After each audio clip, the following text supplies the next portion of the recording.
a little long.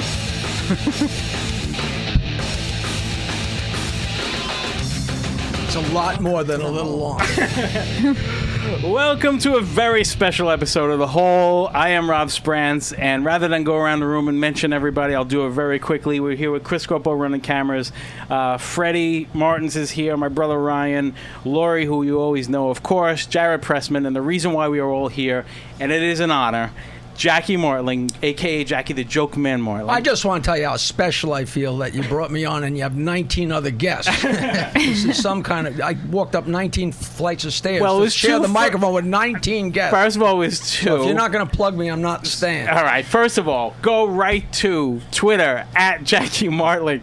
Jackie tweets a joke every single day. Sometimes it's great, sometimes it's not. 4:20 p.m. International Marijuana Time. Yeah, I've been doing it for 3 years. It's getting a little thin, you know? Getting a little thin. So like every single... Now, is everybody here comics? No. As a matter of fact, Jared's a comic. You shouldn't tell me. Shit. You should let me try and figure it out. All right, go by ahead. the end of the night.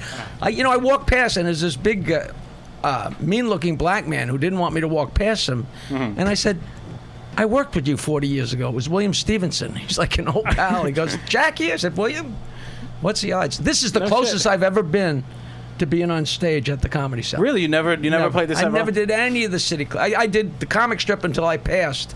I auditioned the comic strip, and they said, do less fart jokes. I did less fart jokes, and then they passed me so I could work in Florida at the comic strip down there, which was legendary. And there'd be books about it if Richie Tinkin didn't still have the one up here, and didn't want to hear about it because he found out after 5 years that the manager had been robbing him blind for 5 years. Oh, really? So we don't talk about that on the air. All right. Well, oops, too late. So thank you for having me. And who are you? Are you a comic? That's a great question. Who am I? No, I host this show and I run the Riotcast Network, which is a network of 20 other podcasts and comic shows. Yeah, absolutely. So that's a big deal, right? Now there's so many. I'm not embarrassed I haven't heard of it because there are so many. I know. Jeez. And then I called in last night. I called in to Gary Garver, is the guy that was Stuttering John on the other coast. Gary. We love Gary. And I got on the phone and I guess I cursed or something.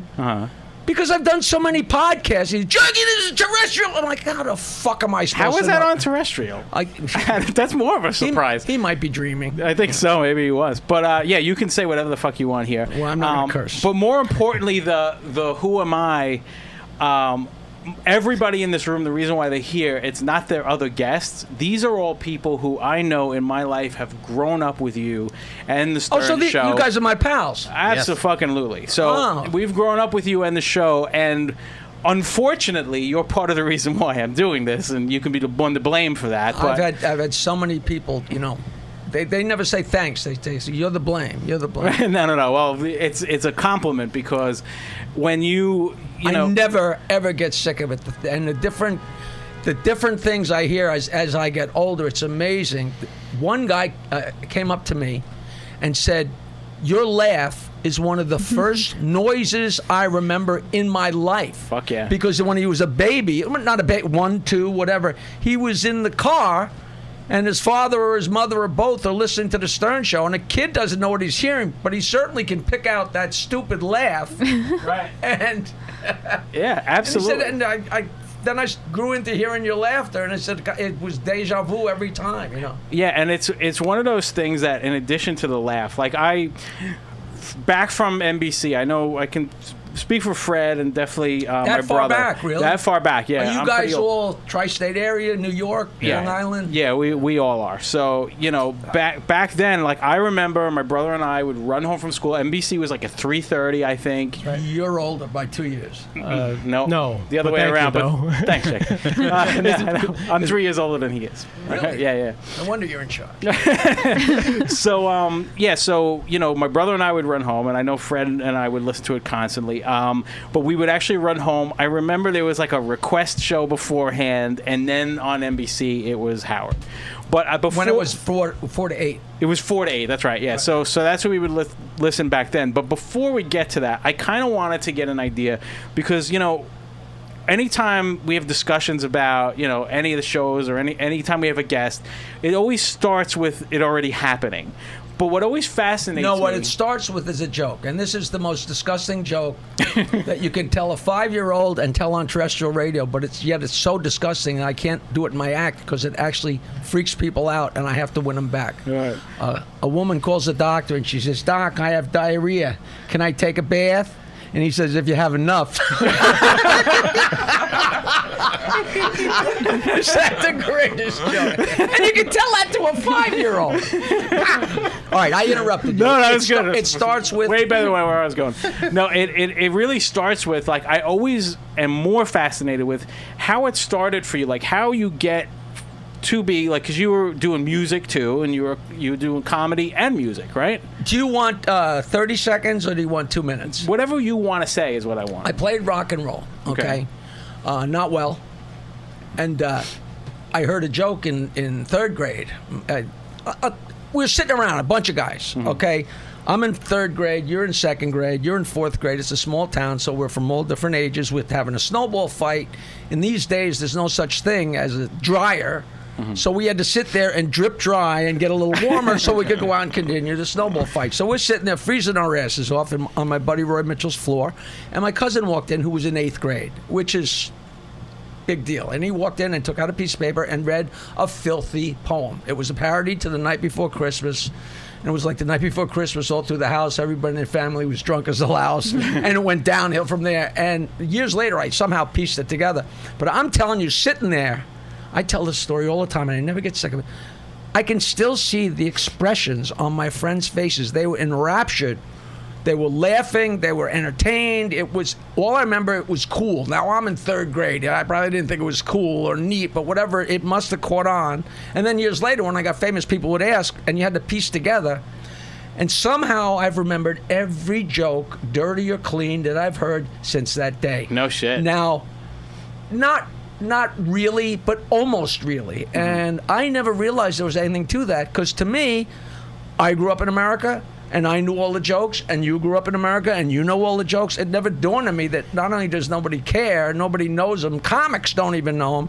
And I had a light bulb moment years later, and I wound up I did a roast and switched the joke, and did a dick joke about the Scoutmaster without even realizing it, till I went back and pieced it together. And played rock and roll through high school. In high school, we used to tell jokes between songs. It made people crazy. You know, playing Beatles songs from Rubber Soul, you know. We were playing in a band, we were playing Dion before the Beatles. I was playing for 2 years in a band before the Beatles came. We're telling jokes that I'm in college. And we're playing fraternity parties, and we're playing bars. Hard rock and roll, Stones, and in between songs, I'm telling jokes, and the guys in the band wanted to cut my balls off because it didn't make any sense. I think you kind of can relate to me doing that. If it sounds like it wouldn't work, it's because it didn't. And then I worked construction for 2 seconds in Colorado and realized I couldn't do this. And we came home, we had a 2-man group, and we played the whole 70s. We traveled around in 1955, bright yellow Cadillac hearse, 2 guys smoking pot, drinking beer, having a field. I'll send you the pictures if you put, I don't know if you have a website for that. Absolutely, we do. And by 1978, you know, we were making the same money we started at 1973. We sucked. We were so funny. We played all original music, and we were great, but we were horrible. Right. There was no such thing as video yet, so I have no proof of what went on. If you guys were Stern fans, you probably remember the pot song. That was from that band, and we recorded that song in a studio. The studio liked me. They asked me to work there. I went to work there. I learned a little bit about recording. Then I quit music. And I always steal Rodney's joke. I quit music. And to give you an idea how well I was doing, I was the only one that knew I quit. Okay. and all I had left, I knew if I wanted to ever eat, I knew, please tell me that I'm not doing fucking Trump's hand gestures. I'll kill myself. I knew if I wanted to eat that music wasn't going to be it. Now, of course, doing comedy was probably as stupid a move. There was no comedy clubs in those days except for, you know, the Catch and Comic Strip. So on Long Island, we started doing shows. I had a guitar amplifier with a XLR plug built in, and a couple extension speakers, and me and Richie Minervini put on shows at this place in Huntington, and the guys would come out like you know, Paul Reiser and Seinfeld didn't come all the time, but he came sometimes, and Carol Leifer and them. Because instead of working for $7 and a hamburger, they're coming out to Long Island, they're getting drunk, getting stoned, getting laid, having a fucking riot, and going home with some money, you know. And we did that, and that grew into the East Side Comedy Club. But while I was working in these bars, I came home and said to my girlfriend, they laughed every time I opened my mouth. I should make a record. She said, so make a record. So I made a record, and the cover is my class picture, me giving the finger. I don't know if you ever saw that. It was classic. I borrowed $100 from everybody I knew. I recorded the album on a cassette player, put me on the left and the crowd on the right, then mixed it together on a reel-to-reel, cut it up with a razor blade, took the money, sent it to Nashville, sent the pictures, and I went to pick up my albums at Port Authority, the 1,000 albums. You would have thought I was going to pick up septuplets. I was like in heaven. And it was so great. I was the first guy that ever did that. And I'd be at the door selling my records, and the other comics would be fucking with me. Look at you. You're a jerk. You're a jerk. What a jerk. And then all of a sudden they go, wait a minute. We're leaving with $40. He's leaving with $40 and an extra $75 because he sold 15 albums. And all of a sudden he's not so stupid. And then I made another record. And I was getting nowhere. The people from Governors, it was John Barrymore's, which was a rock and roll club. The neighbors were going to close them down, so they wanted to do comedy. They said, let's get the guy with the dirty joke line. I had started a dirty joke line to promote my comedy show. And was it 922 Wine even then? 516-922 Wine. I was going up the stairs in my mother's attic in 1979. Still going. If you dial it now, you'll hear the same thing you heard 37 years ago. No shit. And I did it to promote, and the album, by 1982, Nancy had come to work with me, and I was hosting Governors, and we were getting paid good because we were getting a piece of the door, but getting nowhere. I mean, I'm in Levittown, and like I'm the host of the show, but you know, yeah. And I had 3 comedy albums, and if I met you on the street and you said, "How you doing, Jackie? My sister thinks you're funny. Give me your address." I'd send 3 comedy albums, the cassettes that would match them, and all our promo. No matter if I met you for free, just so you got it. Send them. We sent out close to 400 packages. I mean, we had no money to buy records, to pay for postage, and one of those sets, I'm in Washington D.C. and you're doing comedy at Garvin's in Washington D.C. It was one of the only clubs. You know, you had to go to Washington. And one of the owners came up to me, Harry Manacruzos, came up to me and said, "Listen, there's a guy that used to do broadcasts from the club on Friday mornings in his underwear, and he just got fired, and he's going to NBC in New York. You should look him up because he'd probably like you." So we just sent the records blind, just like we had sent 399 others, Howard Stern, care of WNBC, and that was it. Wow. And like it was probably a couple months later, Nancy calls me. I'm in my mother's attic. That's my office. The first joke land's my mother's attic. 10 dial joke machines. It wasn't believable. Still not believable. And she says, "Hey, that disc jockey Howard Stern just called. He wants you to call him." So I called. He got right on the phone. Now you get excited right away when you hear that, like, because nobody else responded to them, right? No, a few responses. I got a set of sipping whiskey glasses from Jack Daniels. And the Japanese. You sent it to Jack Daniels. I sent them to everybody. I love Jack Daniels. It almost killed me. I had a Jack Daniels sweater for years. The first catalog I got in was, you've probably heard of Adam and Eve. The porn stuff. It was a tiny little catalog in North Carolina. They bought my records, and they bought 8-track cartridges for me. And me and Nancy had to make them by hand because they didn't exist hardly in New York anymore. But North Carolina is, it's another world. And the greatest one, I don't even know now with cell phones. They don't use them, but comics all used to have micro cassette players with the little tiny tapes. Absolutely. And they had just hit. They didn't exist. I remember Rodney and David say it. It was a whole big deal. Rodney flipped out when he saw David say, "Whoa, what the fuck is that?" And I sent my stuff to Lanier Electronics, and it almost read like it was typed by a Japanese guy. And I know it wasn't. But it said, "Mr. Martling, we have no idea what you are doing, but you have a lot of energy. Take anything from our catalog for 50% off." That's fucking awesome. Which was so cool. And I'm trying to think back how many Japanese jokes that were on the record. So we sent the albums, and Howard got on the phone, and he said, "We love your record." And later on, he said, "Oh, we never listened to it." Yeah, I know. Well, He said, yeah, he wrote everything. So he called you directly. It was him. Yeah, and he said, listen, we listened to your records. You know every joke. Do you want to come in and hang out today? We're judging a talent contest over the telephone. Now, you're living in Washington at the time? Or No, I'm living in Bayville. Oh, okay, so you're on close to where I am now. But my office, I'm sitting in my mother's attic. You know, this is I threw everything out the window, and I had no money. I moved back there with my mother when I was 31. And then me and Nancy got a house, you know, slowly but surely.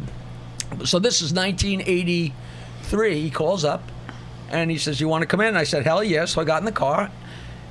And you know what's so sad is for 15 years, every time I got interviewed, I'd tell this story and say, and I walked in, and it was Howard and Fred and Robin. Just like today, it was Howard and Fred and Robin and me. And I was always so proud of that because nothing lasts 10, 12, 15 years. No shows, no marriages, very few, you know. And now, for all practical purposes, I fucked that up. But it was Howard and Robin and Fred, and we laughed for 4 hours. And at the end of the day, Howard said, you're a pisser. Come back next week. So you were, but that was on the air. You did that, right? So or were you just sitting in a room the first time? No, just like this. You're Howard, and you're Fred, and you're Robin, and I'm here. And in those days, Robin, I think, was in a different room and only came in for the news. And then they tried to not have her in for the news because they wanted somebody. All that stuff about battling with NBC, that's real. That's real. You know, I watched the. At any rate, I worked 1 day a week for free for 3 years, and then we went to mornings. But that guy, Pig Vomit, his name was Pig Virus, and Howard's band was Pig Vomit. There must have been some kind of intellectual property that kept them from using. So he became Pig Vomit in the movie, but he was Pig Virus, which to me is so much more horrible. You know, I ran into him. He's dead. I think he died, but he died like last year. Yeah, but I ran into him a couple of years ago, and it was like, you know, it's funny to see him. But I would be there every week, but some weeks I go on the road to Virginia Beach or to Florida, whatever. So I'd miss a week. I called in from jail one time. You know, I'd call in with jokes, and they did. Well, why were you in jail? Because I fell asleep at a traffic light and I was driving, but my wife doesn't know that, so don't say anything. All right, no problem. I have no idea. I just completely lost. Where were we? Yeah, so you would call in sometimes. You weren't able to. But so I would miss a week or two here and there. So the relationship with Kenny was downhill. But it was very gradual. But if you missed a couple weeks, I was only there 1 day a week, and you know, it went from, hey, here's the new guy, and hi, Howard, this is gonna be great. You know, make sure NBC, blah blah blah, blah. And then a couple weeks later, and all of a sudden, you know, that cocksucker won't, because he didn't want anybody talking. You know, 2 minutes, and then you could talk for 30, whatever it was, and it was a battle. But the battle lines got drawn thicker and thicker, and one day I almost walked in. I thought they were going to hit him with a baseball bat. No shit. It was so interesting. So, like, sorry about the long answer. No, that's good. This is the kind of shit that I'm dying to hear. So, at one point, when you're there, you're like, you said that the tension's going up, and it's getting stranger and stranger when you get in there. There comes a point. It didn't affect me. I had no skin in the game, you know, so I'm just watching the thing happen. Sitting back. So, yeah. So, but there had to have come a point where it was, let's just be cool, and then it's like, you know what, fuck them. There had to be a switch where you guys turned. What happened, supposedly, nobody ever got the straight skinny, but the official word was that the limo driver, I used to know the guy's name, but one of the owners of NBC's parent company was, whatever it was in his limo, and the limo driver was listening to the show, and the owner of the whole mega thing said, "What the hell are we listening to?" And he's, "This is your station, sir." And he made a call and said, "Get that fucking guy off of there." That's a great story, but you know, and then that's when they tried to force him out. And he was off, and he was fired. Then he got rehired by KROCK. And after he settled in, they called me in to come in 1 day a week. So I was there 1 day a week in the afternoon. So in the beginning, it was the same thing. It was 1 day a week, 1 day a week. 1 day a week, yeah. But over the course of the 3 years, I can't really explain it, but I'd give him an idea.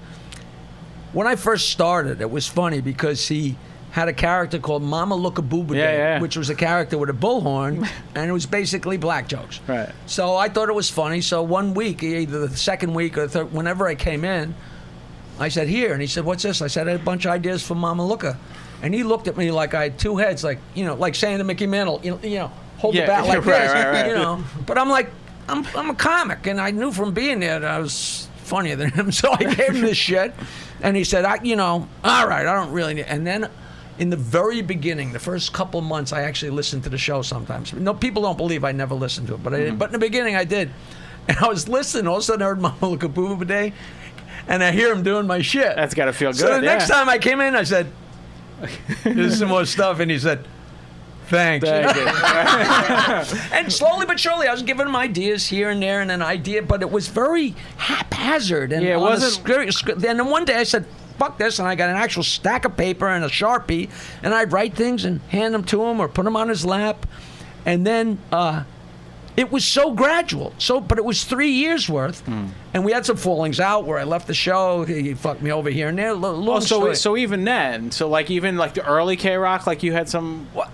Yeah, he's going to give me $25 a week for Nancy to negotiate with him to give me at least parking money because we had no money. And then every week he'd forget or he'd say, by the way, have a five, I offered you parking 20? money, by the way, No, for the record.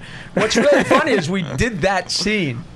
We taped that scene we filmed that scene for the movie, but it didn't make a movie. Really? It was funny, yeah, because it's goofy, and who cared? But you're on and getting promotion in exchange. Is that sort of the? It was the greatest deal you could possibly have. There's so many comics that nowadays say, Jackie, I can't believe you invited me on the Howard Stern show, and you said no, because after a couple of weeks, he said, Jackie, you could bring in your friends. We'll make Tuesdays fun, and I told him, people try and tell me a joke I haven't heard. All right, let's play Stump the Comedians and bring in your friends, and I'd invite people. I'd say, Lori, you want to come on the Howard Stern show? And she'd go, what's it pay? Like, what do you mean, what's it pay? 50,000 watts throughout the tri-state area. In the morning. Hear you. Morning drive. No, this is the afternoons. This is the afternoons. Oh, and right. What are you, crazy? And I'd have to go in sometimes and say, I couldn't get anybody to come in today. And he couldn't really believe it. But slowly but surely, I'm handing him stuff. And then he never said, that's great that you're handing me jokes or don't do that. It was so weird. Then we went to KROCK, and they actually had a table. I sat at a table, and there was actually a place for me to write. And I was right within, because I was physically putting the lines in front. Physically, and you can see that, like when you watch the E Show, you can see that happen. And so, this is long before the E Show. This is this is studio before that. And Fred's got a conduit. So Fred would give me a little piece of paper with an idea, and I'd rewrite it. And finally, one day, I took a stack of paper and I put it in front of Norris and said, here's your paper and here's your fucking pen. Write it neat so I can hand it to Howard, because by the time you hand it to me and I translate it and hand it to him, the moment's lost, because we're moving at breakneck speed. That's why that show worked. We were going like fucking lightning. There was so many times I put something up and it was a hair late, and if it was funny enough, he would circle around and get back to the joke. Just to set it back up. We were such a well-oiled machine. It was unbelievable. And then, all of a sudden, they decided to go to mornings, and Nancy calls me. I was in Virginia Beach. I'll never forget. And she says, you got to call Howard. I'm like, oh, boy. Jackie, it's been nice, I call him up. He says, man, we're going to mornings. I need you 2 days a week. Fucking A. I need a price. And this is I made millions of dollars and got world famous and the whole thing, and our entire discussion of my job was, I want you to come in and do your thing with the notes. That was it. That was the total discussion in 18 years. Do your thing with the notes. So I came in and did my thing with the notes, and he was funnier the days I was there, so I went from 2 to 3 to 4 to 5 days. He's squeezing Tom Giussano to get a little bit more money for me, and I started at such a low price that's why I was fighting all those years.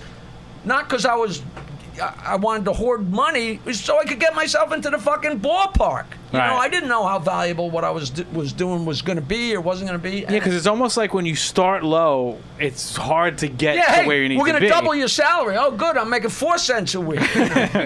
But it was so interesting and so wonderful every second. I have no bad thing to say, and the only thing when he absolutely bold-faced lied, one of the most hurtful things, I was reading the other day an old article, and it wasn't from this time, but the time before that I walked out. I can't believe I'm saying this to you, but could you get on mic just a little bit more? Well, I didn't want to. That's better. Blow your thing out. And I'm reading this article in the Post, the laughs are on Howard. Jackie's back. There's a full page in the Post. And it was very nice, and I'd been out for 6 weeks, and I made a movie. It was a whole big deal. But I wasn't being a dick. I never asked for that much money. If you heard the numbers, you'd scratch your head and why they would even balk. But I was trying to get in the ballpark, and I'm reading it, and it was like a quote from Howard. It said, yeah, I just really didn't like it when one day he just didn't show up. Mm-hmm. That really was kind of saying, kind of giving me the finger or something like that, which they always played that, and it never, ever, ever happened. I'm a nice guy. I am a professional. Talk to Tom. Tom, we come to loggerheads. Nobody's budging. You refuse to give me more money. I have no card to play. If you're a ball player, spring training, the only thing you can do is not go to spring training if they won't sign your contracts out. So, and my lawyer or me would say, Jackie's not coming in Monday. And every time, it happened like 3 or 4 times, Howard's like, where's Jackie? And Robin's, where is he? I guess he just decided to, to stand us up today. And then each time I did it, Robin's like, oh, he did it again. And which made 12 million listeners think that I'm such a piece of shit that I would just pull that and stand them up like that, which I never did. And I could tell that till I'm blue in the face. And everybody's like, yeah, that's his version. Yeah. But so let me ask you this then. And I wouldn't lie to you, Blondie. But is there? I know. But is there? So there's no actual conversation just with you and Howard. Like, look, I'm in this thing like right man now. to man. Like I'm trying to. I'm in this thing. I'm trying to. This is where what I'm trying to get. This is what they're offering me. You're dreaming. So that's what I want to know. That's his the part whole we don't thing know. was he never wanted to be part and parcel to any negotiation, which is ludicrous because it was him and his agent Don Buchwald and Mel and Tom, and what Howard wants he gets since the beginning. That whole thing, I don't know what anybody makes, I don't ever want to know, and I have no animosity because I just know that it's his own little charade, and it's horse crap, but it's not like, hey, let me go in and ask for you or fight for you. See, when I started on the show, Howard's agent represented him and Robin and Fred. And not you. And he said, now, I got great news for you, Jackie. Don's going to represent you. I said, what, are you crazy? Howard gets all the money. Whatever's left goes to Robin. Then whatever's left goes to Fred. So I'm going to be the 4th bird waiting for a fucking worm. No, my cousin's a ball player, and he told me an agent can't have 2 guys on the same team. But because then you can play them against each other. Do you think right that maybe away, would have given you the inside track, maybe? Maybe Don would have thought he was one of his? No? I don't want to talk out of school, but no. Okay. That would have given me no way to ask for more money. Nobody has ever asked for anything on that show except for me. I was like the guy in line at Auschwitz saying, "You're not going to put us in that fucking oven, are you?" And everybody else is like, "Shh, don't get them mad," Duh. So no, and so Don Buchwald didn't like me from the word go, and because you didn't want to. Because I was he couldn't control me, and Dan, who ran the Channel 9 show. Dan Foreman, right? Yeah, because Dan Foreman and me had Howard's ear. He listened to us. He knew we knew what we were doing. And because of that, I knew my value. I wasn't being a dick. I just wanted to be able to stand up for myself. And because they made a thing about the head writer, that you wanted to be head writer. Well, that was for a very good reason. And see, it's so great. My book is done, and I'm sure it'll never get published because who cares? But you don't need somebody to publish it everything these that days. happened is so explainable. And every time I talk about it, somebody says to me, "But you said that 15 years ago." I said, "That's because it's the truth." Right. What do you think, I'm going to change my story? Oh, that's what you said. What happened was, we're going to go to Channel 9, okay? And I've been writing, and nobody knew I was writing. And I didn't care. I loved it, and some people knew. There's people to this day that have no idea I ever passed them a note. They just don't. I went to see a great band at Iridium, and I was with this guy who worked at NBC. He was a show business guy that was a director. And he's like, "What do you mean you used to pass some notes?" I'm like, this is show, but if you don't know, right? Well, I mean, like, I think anybody who knows the show from those years, and everybody will vouch for that. Everybody knew that you were just as an important part, and some of the lines coming from Howard were from you, and some of them were from Fred, and some of them weren't. Right? Well, and of course, a lot of them are his, but it wasn't just him. Like, there were times, and they've made this joke, and maybe this part is true. Is whenever it was one of yours, maybe you'd laugh a little louder just because you found it funny. I'm gonna explain that to you, but let me finish this first. So I never said I want more billing or I want more this, more that. Just give me more money. Let me wet my beak. You're printing money, and everybody knew they were printing money from the beginning. And then we're gonna do the Channel 9 show, and they said, okay, well, we're gonna make you and Fred. What was the word? What would they call you if they weren't calling you writer? Segment producers. Okay. You and Fred are going to be segment producers. And I said, what are you talking about? I'm a writer. They said, yeah, but we can't really give you that credit because this is not a guild show. Okay. I said, I don't give a fuck what it is. I'm a writer. Right. And they said, no, it's a guild. It's not a guild show. And were you in the guild? It was like, no, but the point is, I was a writer on the show, and here they're going to roll credits. And I'm going to tell people I'm writing. They're going to say I'm a segment producer, so it was my idea for the midget to fart, right?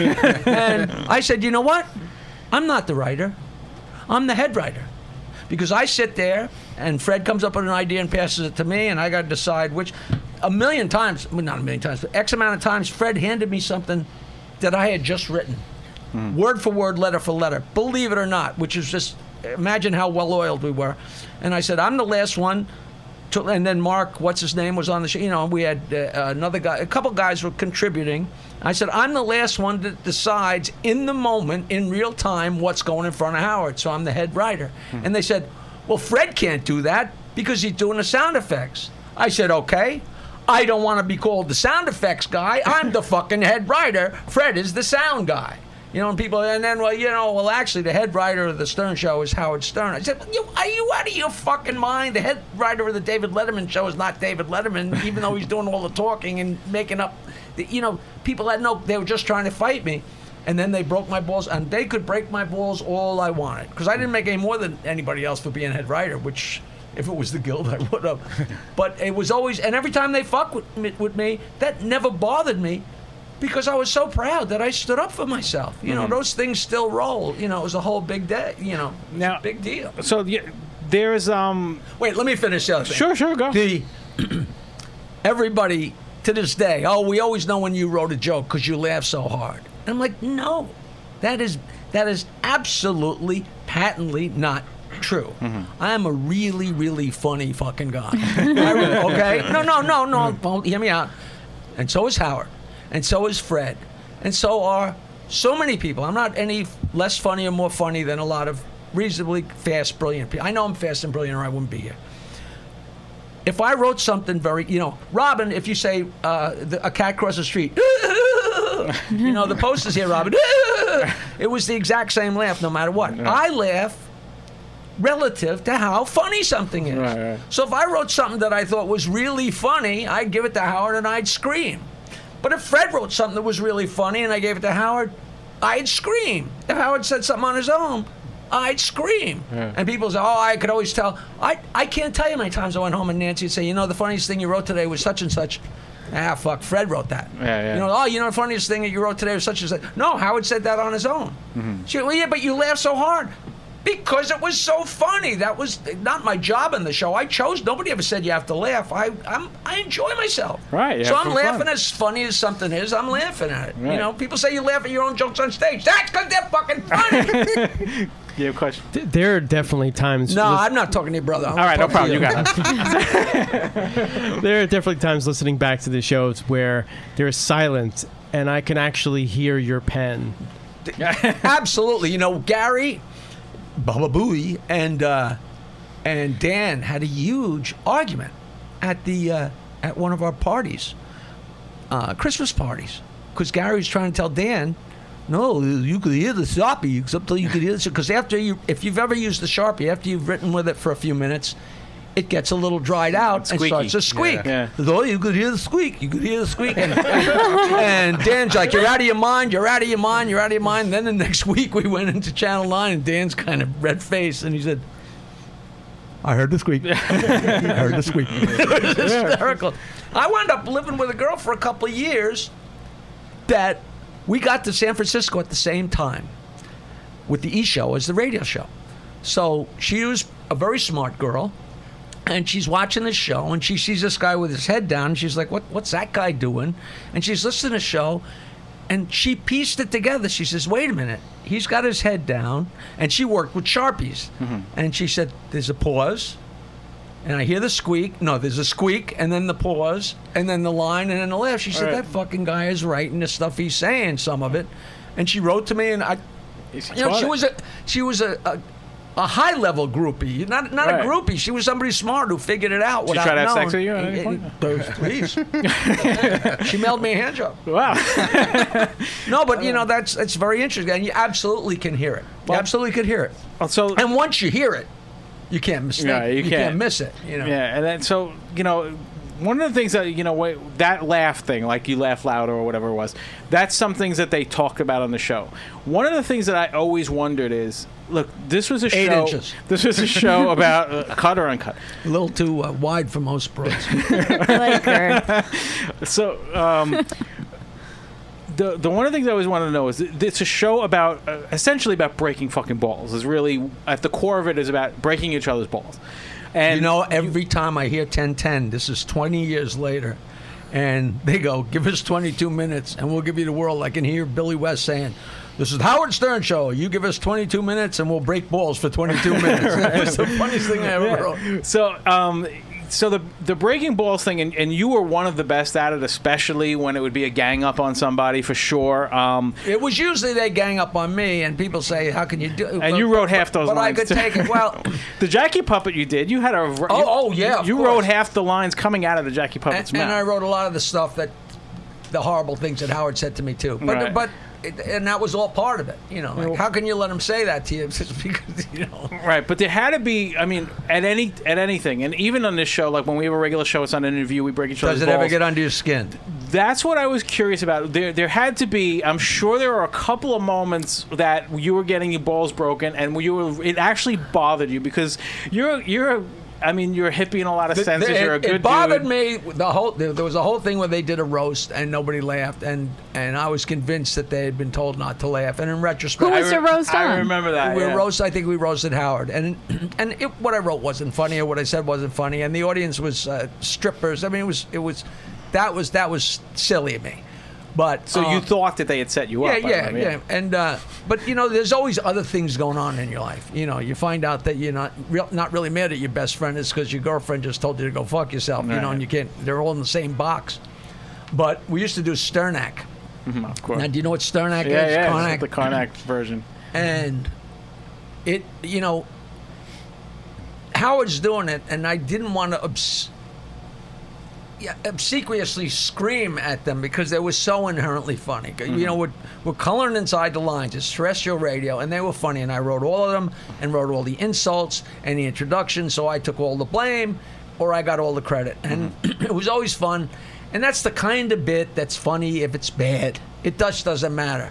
But Robin's laugh is a integral part of that show. That people say, oh, she doesn't do anything. You watch Abbott and Costello without Abbott going, huh? Yeah. You got no show. It's the how do you say it? Barometer? Barometer, yeah. I always mess up Right now I'm words on going this back show. and saying, how many big words did I use? So one time I went in and it was a great Sternak, and Robin sandbagged it. Mm-hmm. She sandbagged it. Didn't laugh at anything. And I was like, Howard, I'm going to curse, Howard. I'm going to curse. I'm warning you. You cunt! On terrestrial. Yeah, and they had to hit the bleeper, and everybody thought it was so funny. And then we went to commercial, and she came bursting into the room. I said, get out of here, you cunt! And you were pissed off, yeah. 5 minutes later, I was fine, but I worked so hard on that, and it was so funny. And, of course, it's just as funny, but that was... in 15 years, that's not a lot of times. I got mad at other things, but not. What about Timmy? Timmy the cat. Did that bother you in a way? I have cats. Lori has cats. What bothered me is how hurtful it was to Nancy. I mean, this was her kid. And people that are cat people or not cat people, if you're an animal person, right, that's a very dear thing to you. It's family. And you love it, and it's family. Like, I wasn't as, and everybody has at different degrees, and it was such a horrible thing that happened. We left somebody in charge of our house, and we told her she could have people over, and somebody left the door open, and the cat went out and got hit by it fell through the cracks. Mm-hmm. And the cat, had cerebral, what was it, dysplasia, so his back legs didn't work right. It was a genetic thing, and he was the run of the litter, and that's why we found him in the middle of nowhere, because he was the run of the litter, because he had dysplasia. Right. So everybody called him retarded cat, but so did we, because he'd fall down the stairs. He was a pisser, and we loved him, but they tortured him. And all the shit about, fuck Timmy's skull and Jackie killed his cat and all this. And I'd try and roll with it.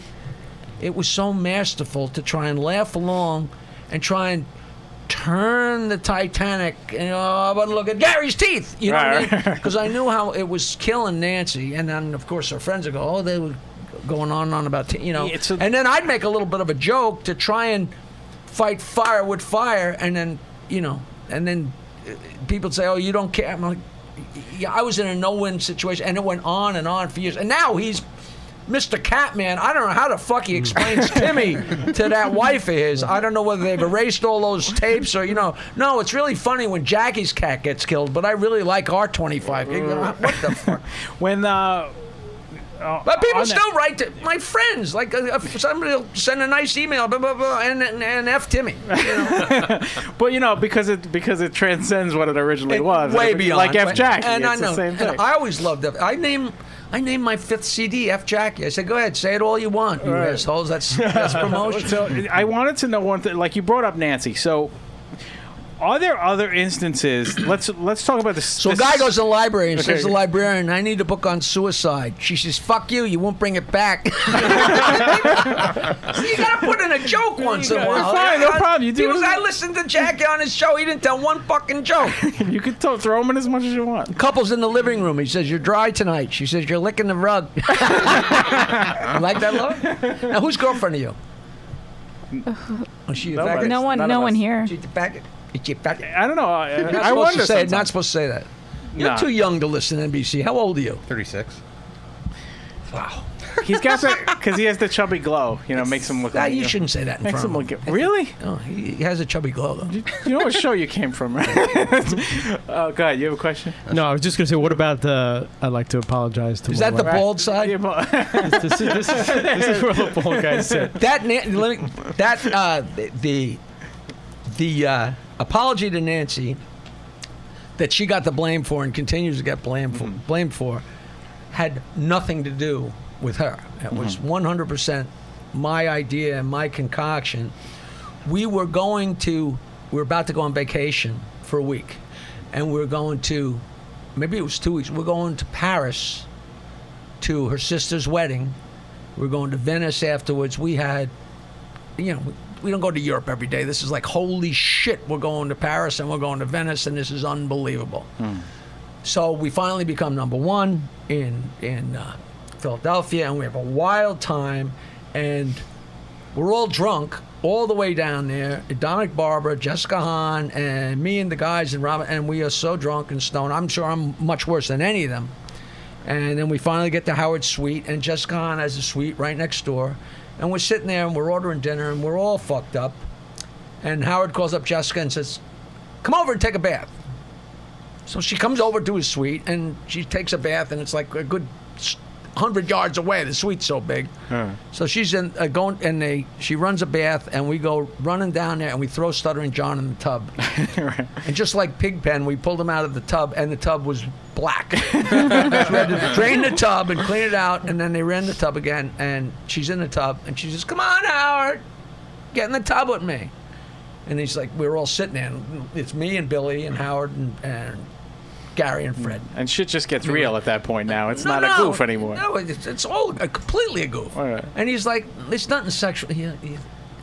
there's nothing to say. If she was sitting right here, you'd jump on Lori and then say, Jessica, get me a beer. I mean, it's that simple. I mean, but who's going to hear that? Who's going to listen to that? Right. And Howard's like, I can't go in there. My wife will kill me. Come on, you guys. Come on, you guys. Come on, you guys. And in my drunken stupor, I'm like, I'll go. Because I figure I'll keep my pants on and there's no foul.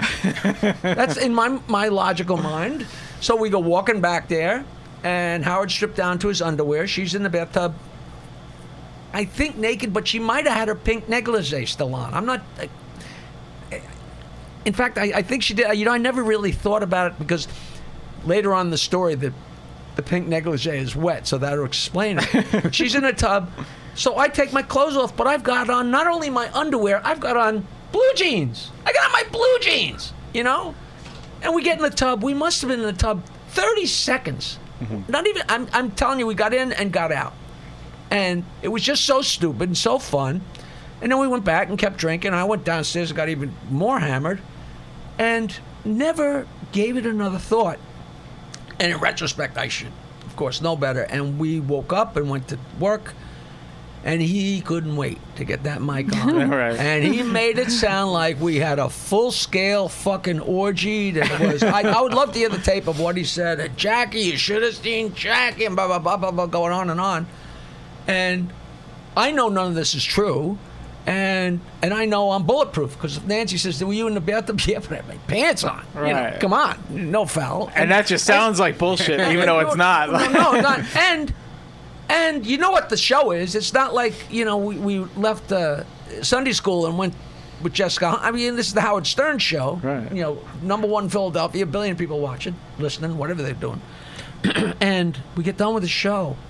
And I called home, and she was out of her mind. She hadn't heard it, but of course, she got 15 calls from the girls that must have just cranked it up and misconstrued it and gave it. Yeah, they're so I'm freaking out, and all the way back in the bus, everybody's partying and having a great time, and I'm sitting up in the front, like, with the driver, because I think my wife's going to kill me. So how do you know, though? Does she call you? Do you talk to her No, once? I talked to her. She screamed at me and screamed at me. I tried calling, and then I called back a billion times, and no answer. So I'm like, what's going to happen when I get home? This is Thursday, and I don't know what the fuck I'm going to do. And I finally get, I get to the city, and I drive home, and it was, I can't even explain how angry she was. And my explanation was bulletproof. Mm-hmm. She just wasn't buying it. And it wasn't that she didn't believe me.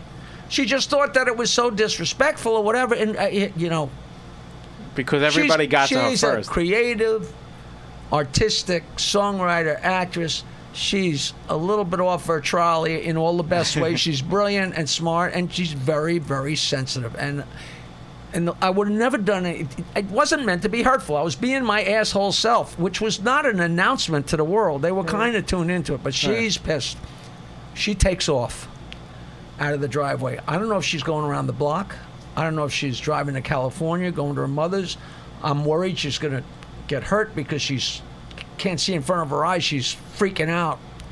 And I open up my suitcase, and Jessica Hahn's soaking wet pink negligee. Oh my God! Fucking Stuttering John put it in there. If she had been there when I opened that up, I would not be standing here. Yeah. And I ran out and threw it over the fence because I didn't know she was coming right back. Over the fence. So I don't know. I am absolutely freaking out. I don't know what to do. So I call our therapist. We had a therapist. And Emily, our therapist, said, Jackie, I explained the whole thing because we had trouble, and I explained. Nancy saw our relationship two completely different ways. She saw it one way, I saw it the other way. Romantic versus, asshole. And I said to Emily, listen, I kept my pants, you know me. Come on. You know how much I love her, And she said, what you have to do is you got to get her on that plane. Once you get on that plane, it'll all wash away. It'll be a bad dream. You got to get her on that plane. Tie her up, whatever you got to do. Right. So I had no idea what to do. She came home and went upstairs, so I just decided that, maybe I didn't say, hey, you got to listen to the radio. You just figured she'd hear that, no different. I figured she's either going to hear it from somebody, and when the microphones just were going on, I said, Howard, I want to talk. And I just said what I said off the top of my head, but it was not Nancy saying, you better apologize to me. That's how they made You it sound just wanted to do like it. read this, Yeah. And I just did it. And it was absolutely heartfelt. And I'm never embarrassed when I hear it, because for once in my life, I was talking from my heart and soul. And we got it together, and we got on the plane and had the greatest fucking... Now, how much that helped or didn't help, but it was a whole... Yeah. It was a whole thing, and then they played it a million times. And which is yeah, so- of course, because it was a great moment. Now, how does she handle? Let's take that incident out, because I mean that show was a parade of women every And single that's, day. That's what's crazy, because I could have cared less about Jessica Hahn. It just felt like a diss. I mean, the girls that came on that show, I used to tell people that me and Fred usually didn't even look up. Like most of the girls had breast implants that looked like they were done while the doctor was on the phone. Her nipples looked like Bug-Eye Pete. Like going this way, and it was horrible. And she just handled it because it was goofy. It was all goofy. And Are you guys still close?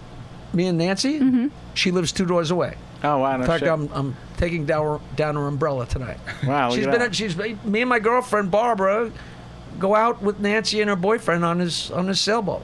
People say, well, then you didn't love her. No, me and Nancy were very good friends. Then we worked together. Then we lived together. And then we got married. And then Yeah, anybody who listens to that show knows, everybody had, they had good relationships with their wives, and I was always, that's part of That was the fucking beauty of it. charm of it is that if everyone. we were a bunch of single jerk offs trying to fuck every girl that came through there, it wouldn't have worked. We all had our hands tied behind our back. Not that you would have wanted to. The show, it was so ubiquitous. We'd be coming home. I'd be driving home on a summer day, and the Grand Central would be packed because there's construction or something. And people wouldn't say, "Are you Jackie?" Or "Are you the guy from that show?" Like the windows would be down, and you're sitting in traffic, and somebody would look over and say, "How'd she look?" Not so good. You know what I mean? Like pick up, Right.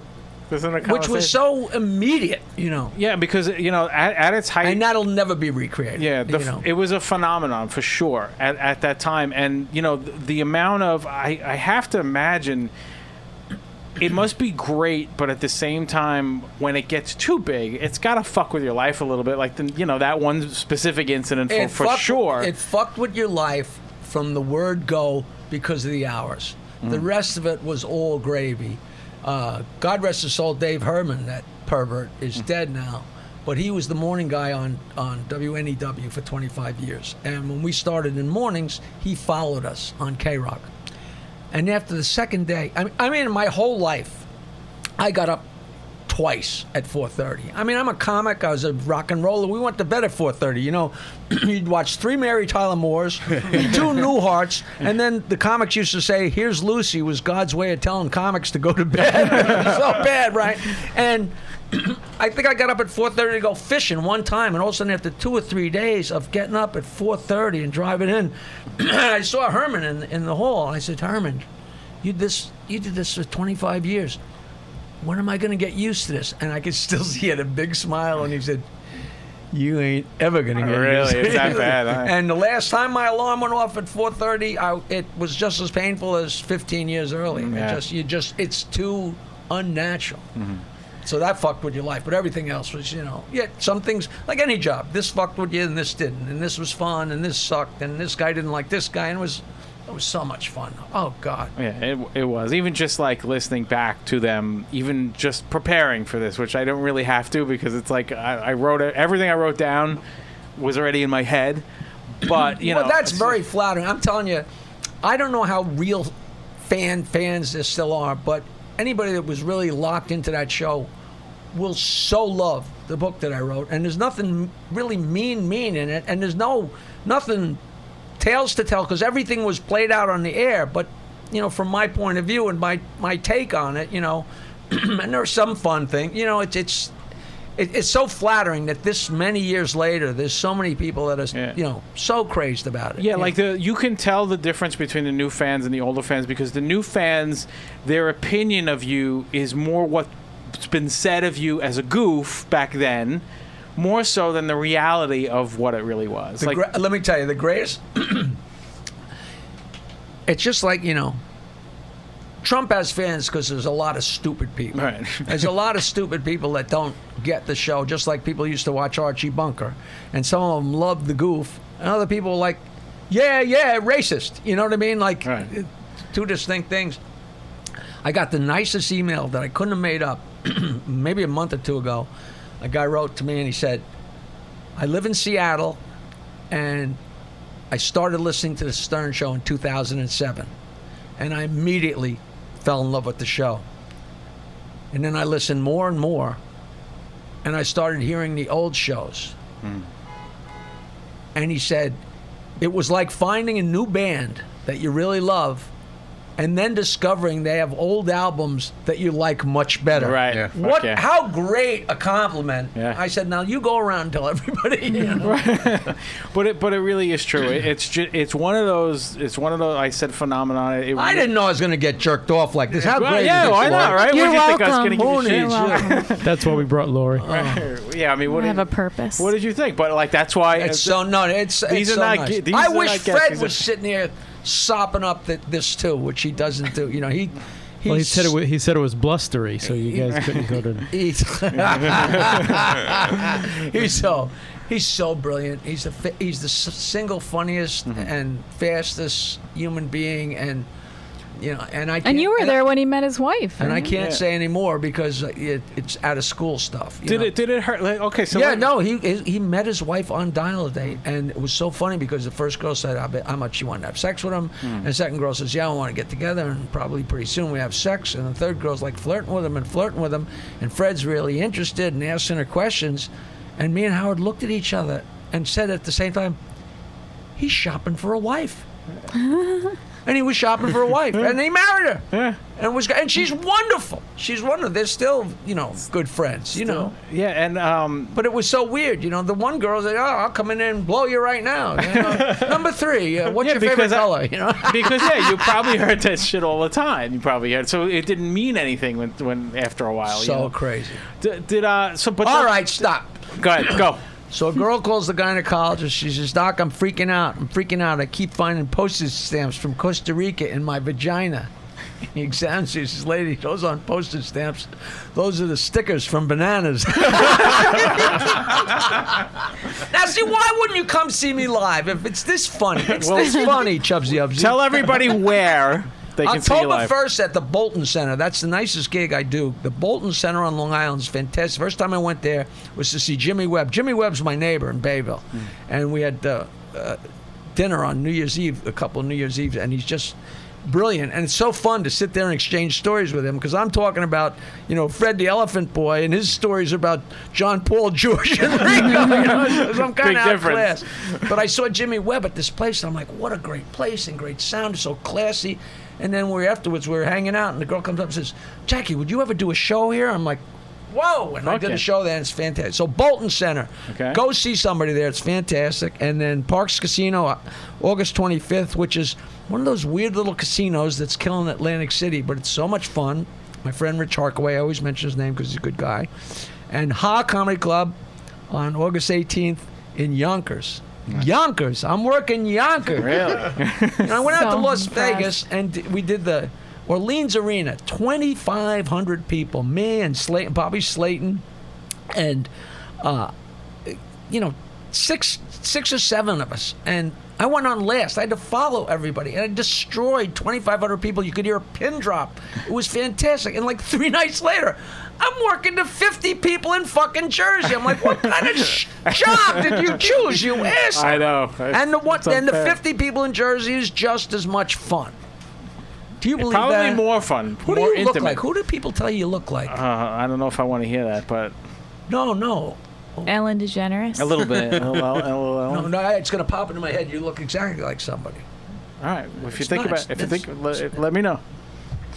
Chris Christie. Yeah. Do I look like Chris? No, Christie? it's one of those things where you have an immediate connection with somebody if they look like somebody. I felt the same thing when you walked. Oh, in. you're a Kind of looks like that guy across the table. Do you have some more time to hang around? Or? What are you talking? Am I out of here? No, I'm asking. I want to keep going, but I want to make sure that you're cool. I quit drinking 15 years ago. So what I really want to do is race out of here and run over and watch my friends drink. As opposed to you guys asking me questions and being so nice to me about my former life and make me feel like a god. Let me run over there and watch them drink and get stumble-bum stupid. Wait, Jackie. My answer is yes, I got some more time. What came All right, first? cool. You quit drinking or you left the show? That's a great question. I was in a tumult. You know, I was in a I don't know what you'd call it. Me and Nancy were, for all practical purposes, divorced in our minds. We're still living together, but I'm getting up at 4:30, working 5 days a week. But weekends, they're wagging crazy money. You know, I'm headlining at the Chicago Theater in Chicago and the State Theater in Denver, and you know, I'm making nowhere near the kind of money that real big comedians make, but crazy money for me. Mm-hmm. So when it came Friday, I had to go. And then when I had a weekend off, I wasn't going to be out looking for another house or a bachelor pad. And we were good friends, so we were locked into this. There's no way I was going to work that hard and not drink, so I knew I couldn't quit drinking. And I was kind of locked into it, and I was so fried from getting up, and you know, it's the greatest thing. This is not funny at all. But if I had I tried moving to the city after 14 years. I moved to the city, and then a year later, I quit the show because, you know, I couldn't go to bed at night. You know, and I think, let me go to Manhattan, and then I don't have to drive in and drive back out, completely forgetting that Manhattan is 5 miles of neon going, come play. Right? So I'm so fried and freaked out. So I said, you know what I'm going to do? If you're a comic and somebody says, do you want to work in Alaska? You don't say no. You say $100,000. And they say, well, we can't pay that. I say, all right, then I don't want the gig. You know, you don't just say no. Because then you never get asked again. Right. So I figured I asked for what would make me comfortable to stay in this craziness. But it wasn't a stupid amount of money, but it was something for my head. Maybe I would feel better and quit drinking. I don't know what my real processes were because I was crazed. And so I had in my head what I was going to ask for, and I asked for it. And when I didn't get it, I moved into a house by myself, and me and Nancy separated. And after a couple months, I couldn't drink anymore because I got up in the morning. I had so much free time. And I said, I'm not going to spend the rest of my life waiting for 5 o'clock or 7 o'clock. So the only thing to do is to have there not be a 5 o'clock or 7 o'clock. And I knew, you know, I don't know about you guys, but in the back of your mind, like, I quit drinking for a year in 1990. I was like, oh, I could do this anytime. And then years went on.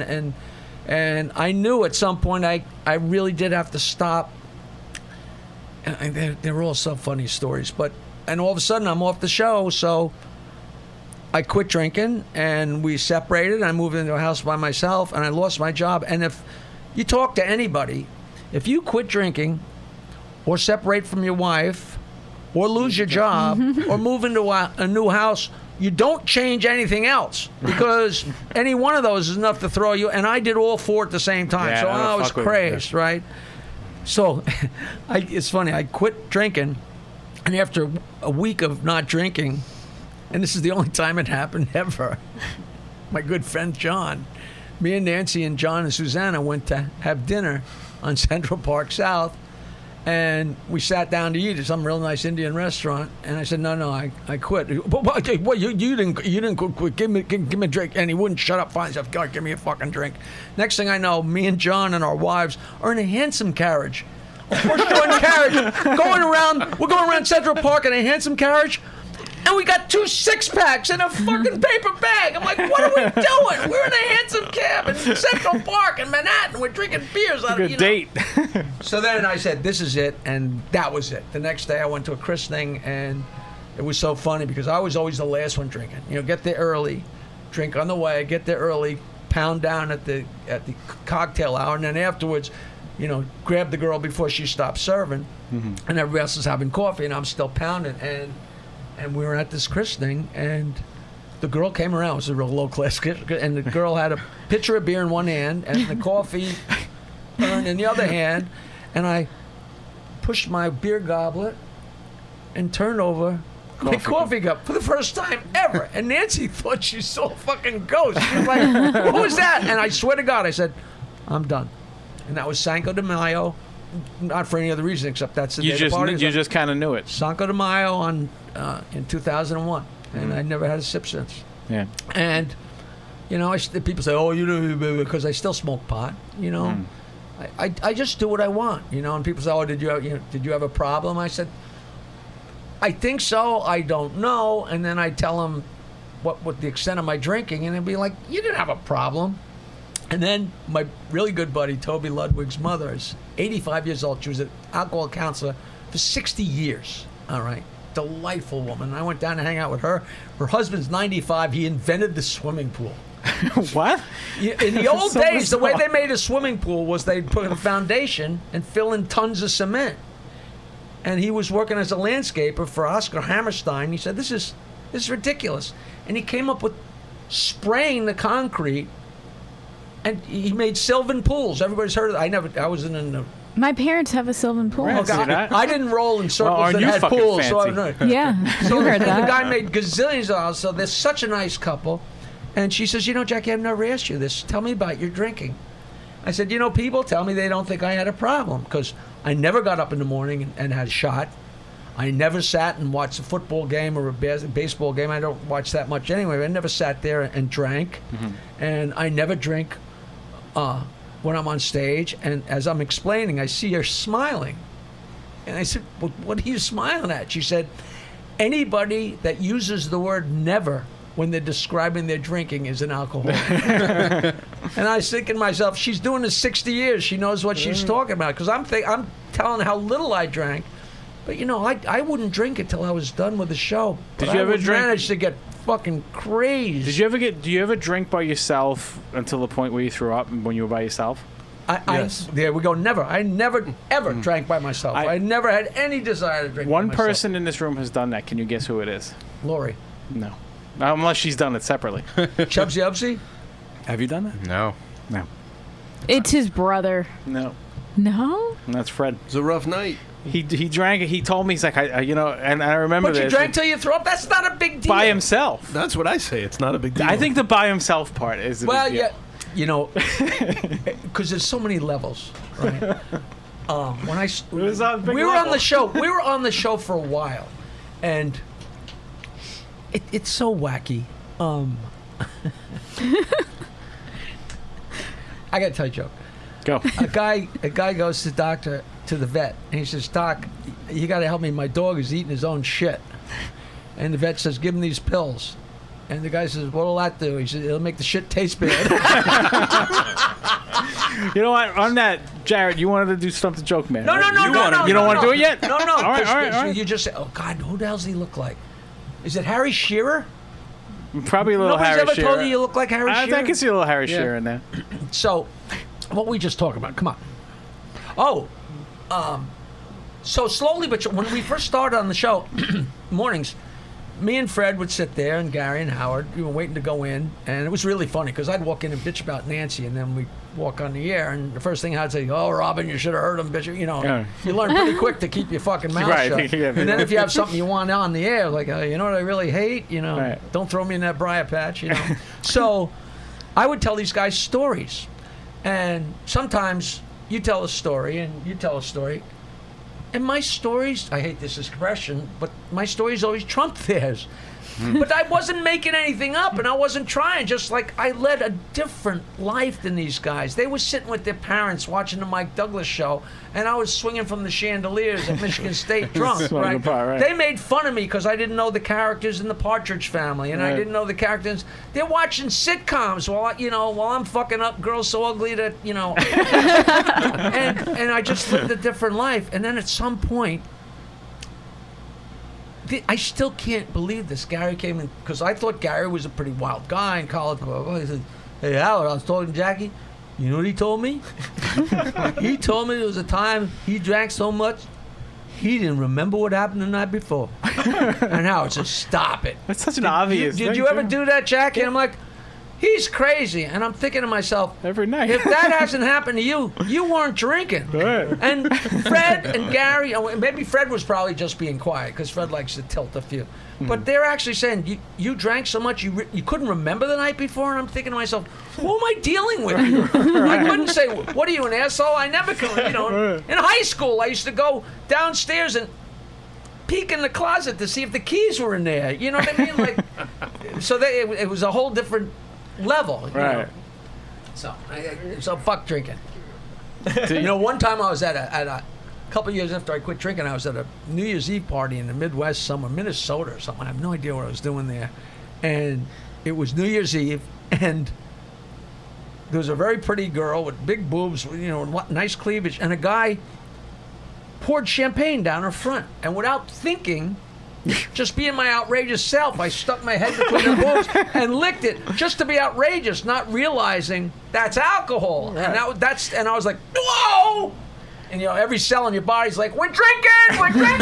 I like that you didn't go to not realizing that was maybe wrong to do. You're just worried about the alcohol part. No. Oh yeah, I couldn't care less. It was so funny. Did you get for this single? So you were with Nancy pretty much the entirety of the show. So you had to have, all of you probably had tons of advances from strippers and all of those, or is that? But no. The girls really wanted to get to first base with Howard, because they knew that'd be valuable press or whatever. But it wasn't like, maybe when we're hanging out in the hotel when we were doing pay-per-views or something like that. But not really. It was more of a camaraderie.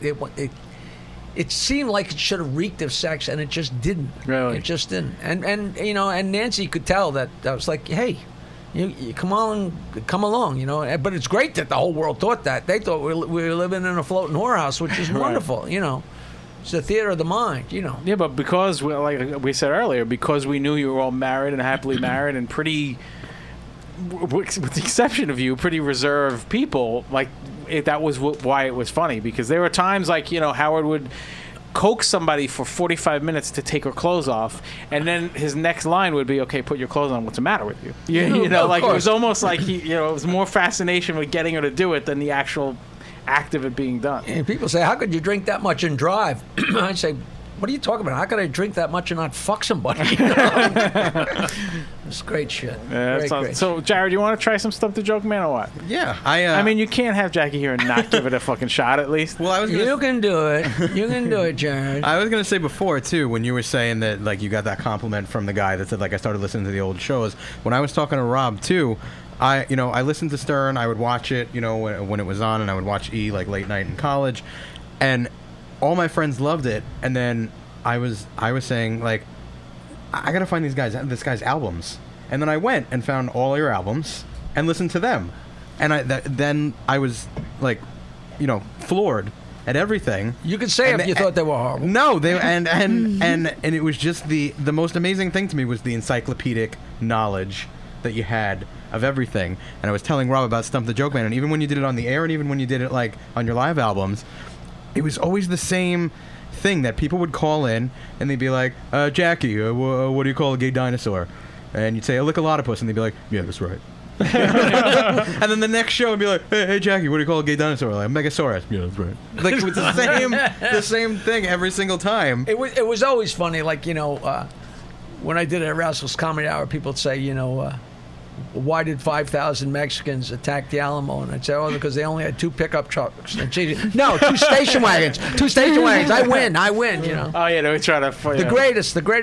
There was some great Stump the Joke Man. Classics. I got stumped on. I think it was on live TV.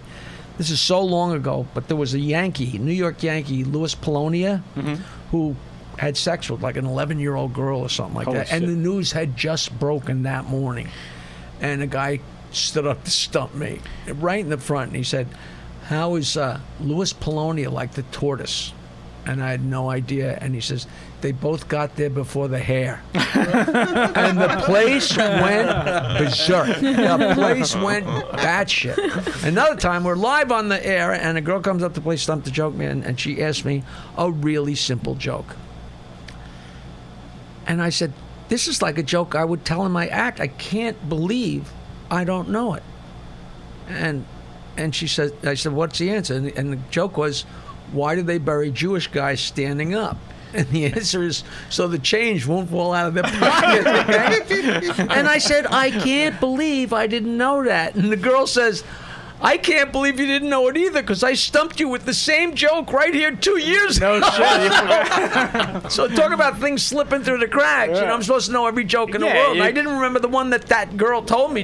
That's how it happens. How the fuck are you gonna remember everyone? There's no way. Let's see if Jared can get you. No, these are going to be easy. He's going to do these. You think so? I think so. You couldn't remember 2 jokes. It's a good point. He does have his phone right now. Really bad short-term memory. Don't eat your phone.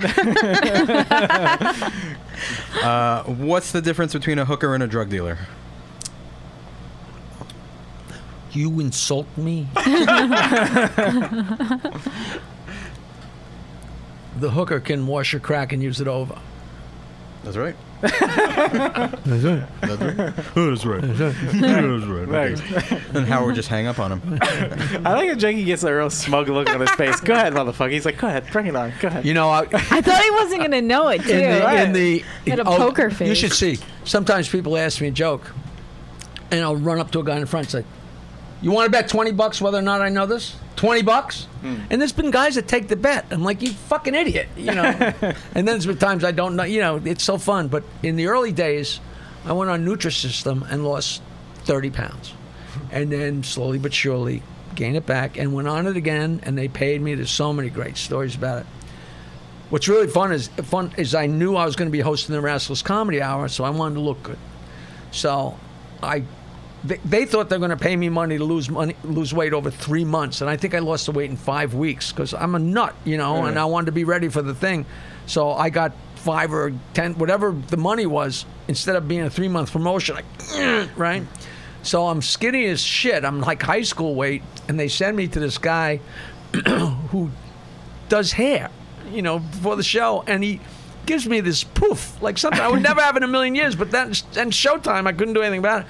But it's so funny because I was a rail, and we did it every week for a year. And if you watch the different stills of the shows over the year, it literally looks like somebody is blowing me up. Because I went from 168 to 215. It was amazing. Like, there was one point I remember I looked, I was like, Jackie got really thin, like almost too thin. I was way too thin. Yeah. And then I got really fat, and I was the biggest I ever was when we did Comedy's Dirtiest Dozen. And I'm the size of a house.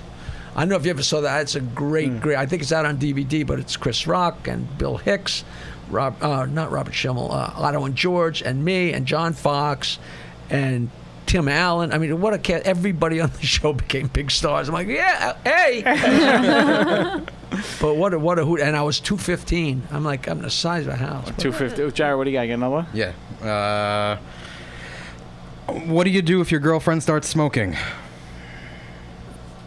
Use some lube and slow down. There it is. Fucking son of a bitch. Go ahead, one more.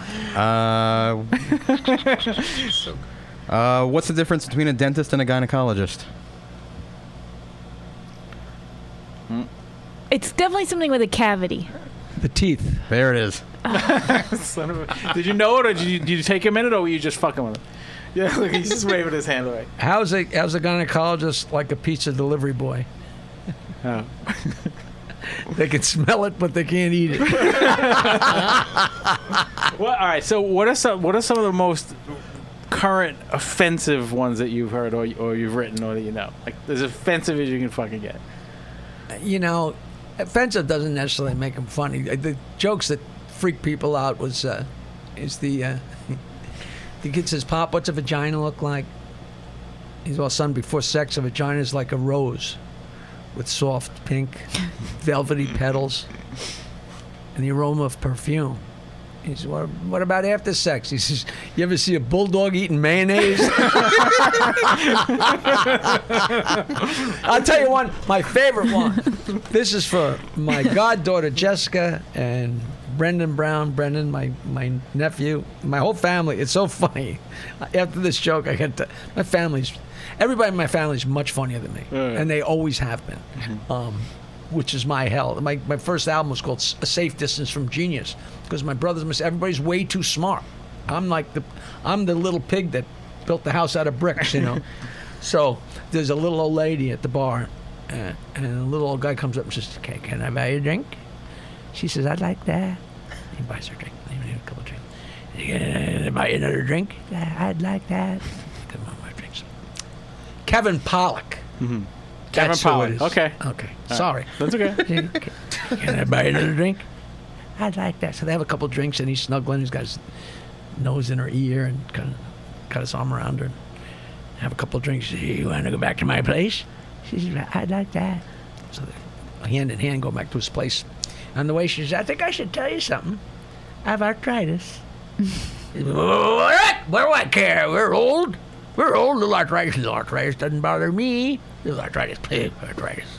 Get the guy's house. They sit on the couch. They start making out. And they're making out like 8th graders. French kissing, hickeys. He's licking her ear. All right. He's got his hand up her blouse. He unhooks her bra with one hand like an 8th grader. And boom, her titties fall. Next thing you know, he's got her zippy finger, and she reaches down. She's got. Next thing you know, these 2 old-timers are naked on the floor.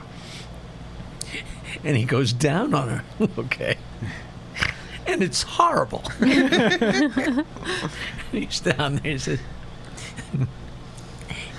"What the hell's going on down here? It smells terrible." She says, "What? I told you on the way over here I have arthritis." He said, "Is that what arthritis smells like down here?" She says, "No, I got it in my shoulder. I can't wipe my ass."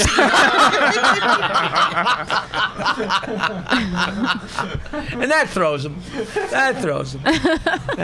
I want to do something with you. We do with most of the guests. I will do anything. This has been so nice, and I figured out. You got to look at Kevin Pollak's picture. Oh, I know who Kevin Pollak is, of course. Hey, don't tell him I said this, but you're better looking than him. All right, good. Thank you. And what do you do? I'm a comic. He's a comic. Yeah. Why doesn't he get to talk? Well, he's running. He's probably a good comic. He's running cameras. He's a Trump fan, and he doesn't like the Stern Show. No, I don't think he's a Trump. I was too young for the Stern Show. He's too young. Young, good looking, go fuck yourself. Yeah, I know. Exactly. So we're on camera too? Yeah, this camera's awesome. Mm-hmm. Yeah. Do you have are those GoPros? No, they're just little webcams that we have, HD webcams. Oh, that's fun. Yeah, so we put the video out, we put the audio out. So the whole thing goes out together? Yeah, it both comes. Everything comes out on Monday. Yeah. I wore a nice shirt. You look very nice, Jack. You know, you don't seem to fucking age. Like, you don't.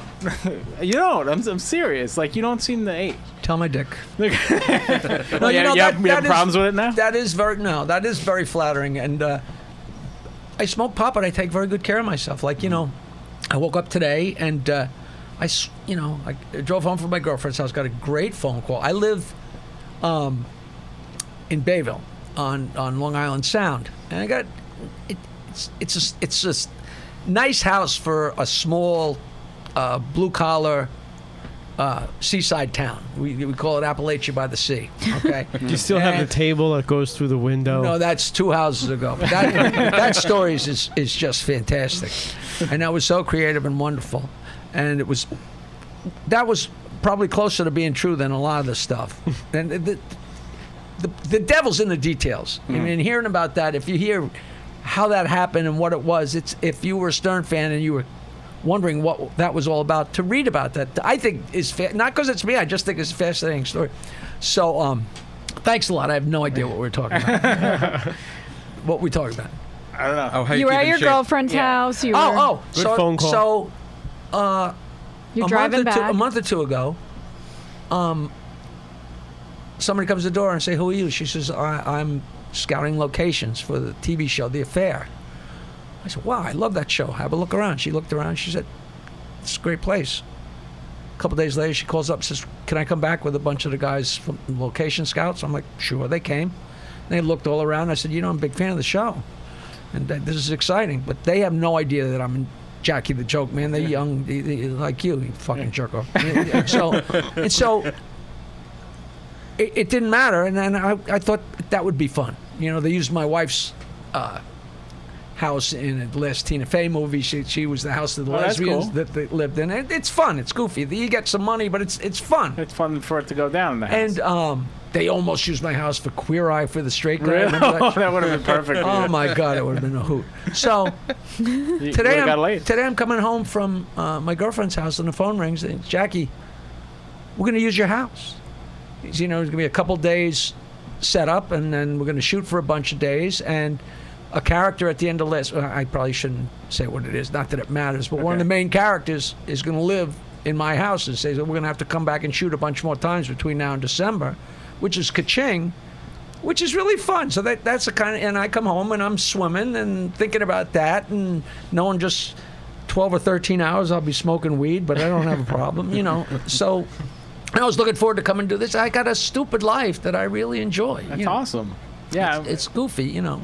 Yeah, I had assumed that you still lived on the island when we first started talking, but having a place in the city must be nice too. I have a small apartment, but it's so great, you know, because I don't commute. Like today, I came in during the day, but usually I don't. I go back and forth at night and smoke a joint, and it's, you know, and I live right in the heart of Midtown. You know, I don't live in a groovy. I don't live in the Village or the Upper West Side. I live right in the smack in the middle of everything. But it's, you know, it's just so fun. The city gets you crazy, and you go to Long Island, and then Long Island you mellow out, and then you come to the city, and you can feel the deep pressure, and you can feel the build. It's absolutely. I live on Long Island. Every time I drive into the city, the closer you get, the more. It's almost like going through the Midtown tunnels. Right. It starts to get. Where do you live on Long Island? I live in. I live in Hicksville. Oh. Yeah, right by. Just south of me. Right. Oh, you're not far from me. You're That's where my girlfriend works for Omnipop. Wow. Which is right in Hicksville. Okay. I'm right by the IKEA, right over there. You're right where there. Every fucking body goes to the IKEA, which sucks. But that's why as soon as I give that landmark, everybody knows exactly where I am. Absolutely. Yeah, absolutely. So I'll probably bleep that out, but whatever. So he doesn't want to be, you know, he don't want hordes of people showing up. Right, exactly, or just Jared. No, he just doesn't want us. I don't want Jared Oh. show. Yeah, I tell people where I live. I don't give a shit. You ever watch Inside the Actor's Studio? Not Jim, religiously, but I've watched it you've 3 seen or 4. I can't explain myself because I've seen that 3 or 4 times, and I've never seen it and not been absolutely thoroughly enchanted with every word, even from that numbnuts. You know? Yeah. So you know the end part where they rattle off the questions at the end. Oh, sure. So we over time we've developed our own based on the disgusting topics we've discussed on the show. So I want to give you those questions. All right, and if see how this you is do our with it. swan song, please follow me on Twitter at Jackie Martling, JACKIE. MARTLING. I tweet a joke every day at 4:20 p.m. If you like dirty jokes, I send out jokes once a month. All you have to do is email me, jokeland@AOL.com. Don't worry, for 15 years, people have been yelling. Still rocking at AOL, huh? It's still yelling at me. AOL's going to be big. They just merged with Yahoo. No, they There keep you go. merging and merging. Well, it's Jokeland, not Joke Man, JOKELAND at AOL.com. I send out jokes every month. 516-922-WINE is still dirty jokes every day, and people still, 37 years later. I mean, the stories about that. The first time Rick Rubin sat on the show in 1987 or something, he looked over and said, Jackie, I called 922-WINE every morning in high school. That fucking, now he owns most of California, And what do I got, Law? Shit in the handbag is what I got. And so August 18th, I'm at Ha Comedy Club in Yonkers, which would be fun, with my friend Anthony, whose best friend is Joey D. That's so long ago, I don't remember who that is. So that should be helpful. August 19th, I'm at Joke in the Box in Leominster, Massachusetts. And I only took the gig because I used to have a gadget I sold called Joke in the Box. And August 25th at Parks Casino with Rich Harkaway. Rich Harkaway is also going to be at the Ha Comedy Club. And even I'm sick of my plugs now. Do you hate traveling to do the shows? I know you love the show itself. No. You don't hate the part?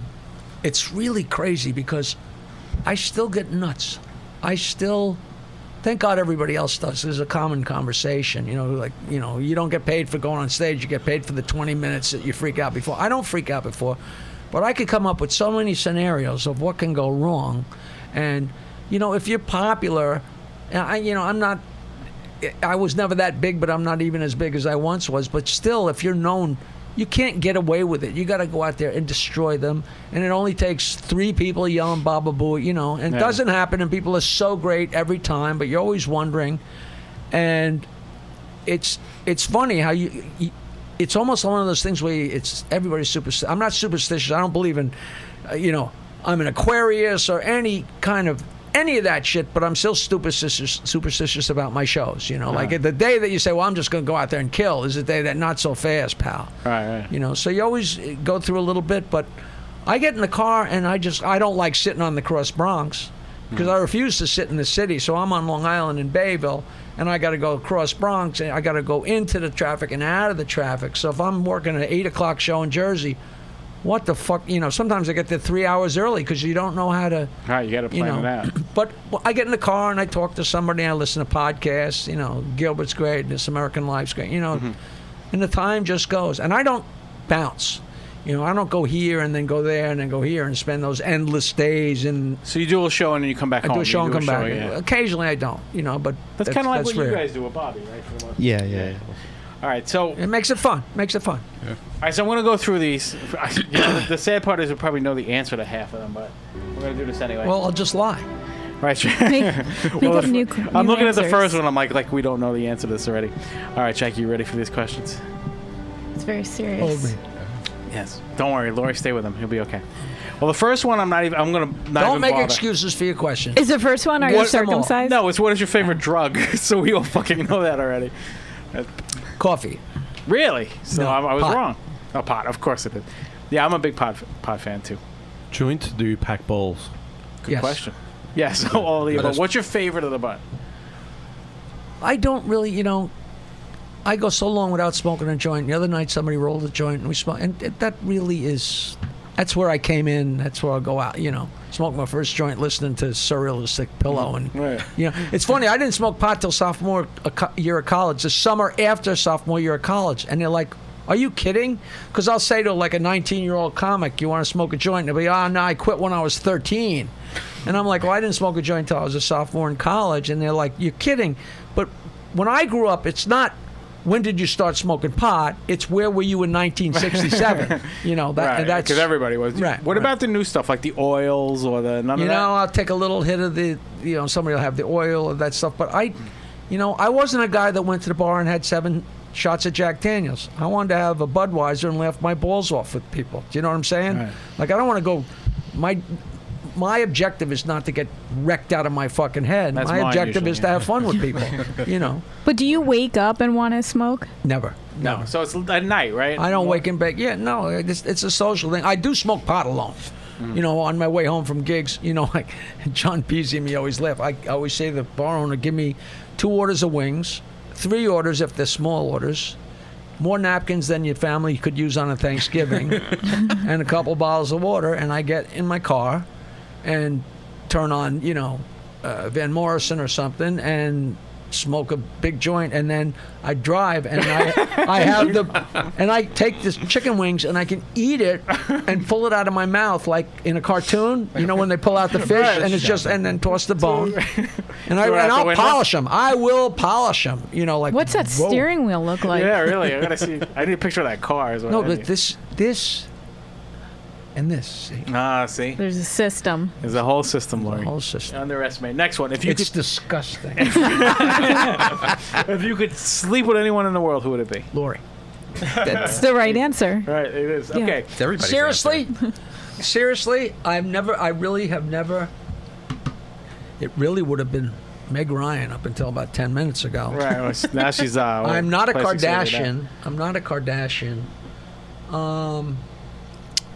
That's a great question. I don't watch TV enough. You know what? You can. I always you can go liked era. What's Her Face. They're all too old now, but I really like Jen Aniston. Ruth Gordon. Ruth Gordon. Ruth Bader Ginsburg. I can never think of it. Actually, the girl that's in the affair that used to be on ER. That's just because she's in your house. Juliana Margulies. No, not that. Oh, you're not jerking off while she's in the What's house. her are you? name? Maura Tierney. Just Juliana Margulies. no Tierney. Maura Maura Tierney. Tierney. Oh, okay. Maura Tierney. Right, Maura Tierney. She's so beautiful. And Robin Quivers, of course. Of course. Have you always had a little attraction for her or no? I got so sick of fucking her, and she just wouldn't leave me alone. It almost, it seemed like you guys had a love-hate a lot of times. She was my sister. You Yeah. know, I used to throw her down and hop on her and hump her fucking around, and I would be, oh, you really like... That's Gary. You know, one of the funniest things, I mean, you can't fuck with chemistry. Chemistry is it's a real thing. And once again, this is not, are you an Aquarius and what's your sign? But chemistry is a viable thing. I don't know, maybe quantum mechanics can explain what. And they wanted me to come back into KROCK the second to last day of terrestrial. Okay. And I said, look, I haven't been in there a long time. I don't want to go in there and get bombarded and you ask. And Gary's like, no, it'll be really good. It'll be really good. It'll be really nice to you. Don't worry, we're all going to be friends. So I said, all right. So I didn't sit where I sat. I sat in the guest chair, which I never did before. And I was a little, I anticipated what was going to happen. But I was thrilled to be there, And I walked in and I sat down. And Howard's right where you are. And we're laughing, and I'm fun. That's why I was there in the first place. So we're laughing, and Gary comes in, and he sits down, and we're talking, and I looked over at Gary, and I turned my head back to Howard, and we, just bells went off, and I looked him right in the eye, and I said, I have never looked at that mouth and not been thoroughly entertained. And he went right off his fucking chair, and we rolled. And oh, here we go. Listen to it. I'm sure they replay it. It was the funniest fucking thing because he caught me. It's like a girl catching you looking at her tits. I'm like looking at him like in awe, and watching those lips try and get over those fucking caps, and I'm like so entertained. I look over and Howard, he says, "You love that thing." I'm like, "Oh, I'm in fucking heaven." Didn't that recently happen, like at the Midtown Tunnel? I remember you telling a story where you and Gary were both waiting to go through the traffic at the tunnel, and you see Gary, you pull up laughing at him. We were on 55th Street, and he was listening to the new Bobby Slayton album, and he was in his own world, and I pulled up next to him on 55th Street. We're in traffic, and and I'm just sitting there laughing, and I beeped the horn, and he just looked over and he just shook his head. I said, "What are you doing?" "I'm listening to Bobby Slayton now." Okay, and it was he just knew what I was. It's so wrong what I was screaming. But that's how do you remember that? When did I talk? Did I talk about that on the radio or something? I think Gary told it. Yeah, Jackie pulled up next to beside me, wouldn't even say hello, just laughed in my mouth. Yeah, I was at the roast when you came back to Sirius and did the Gary roast. I was actually in the audience for that one too. Oh yeah. Oh, and me and Fred sang a song together. Right, that was the one. Yeah. Oh, it was a great parody. I forget. It went on too long because we couldn't stop writing. the green caps of Gary or whatever it was. Yeah, it was something like that. I'm trying to remember what it was. One of my favorite moments has to be the Robin's book. You doing pages from Robin's book. You know what? Fuck these. Let's just finish. No. That's fun. The Robin wrote a book. It was just a 20-year anniversary, I think, of that book. Robin wrote a book and gave us each a copy. So mine was in my bag. And we got in the limo. We were probably going 2 blocks to a screening. But me and Howard, Robin, probably Ralph, Gary, whoever. There was 5 or 6. It was a gang of us in the car. And we're going 2 blocks, but we're in traffic. And we're not moving. And we're sitting there. And I looked down and saw the book. And I just picked it up and opened it at random and said, I was working late when he walked in and he saw me standing there. And right away, I knew he was thinking wild. And I look and the guys are dying. And they said, tomorrow. So I Xeroxed a few pages. I scanned it, made copies of a few pages and went in and read it. And she got pissed, right? People still say they fucking bounced off the walls. And then like a couple of years ago, she wrote another book. And Gary called Robin made a vegetarian cookbook. I think it may be time to come in and read from the book. I said, I'll come in and read from the book. And I came in and it was just as funny. I love to cook because I'm so huge. She got mad at that though the first time. No, I don't think so. Yeah, I don't think so. But see, people get mad at me. They get mad at me for saying this, but Gary and Fred and Robin never ever wanted me to come back. People used to say to me, it sounds like Howard would love to have you back on the show, but if he just even hints at it, Robin, you're like, oh, I'll leave. I'll never come back again if he comes back on. And him, that's true. Her and Gary, and supposedly they were so. And then the reason was, since the day I walked out of there, they've been on vacation.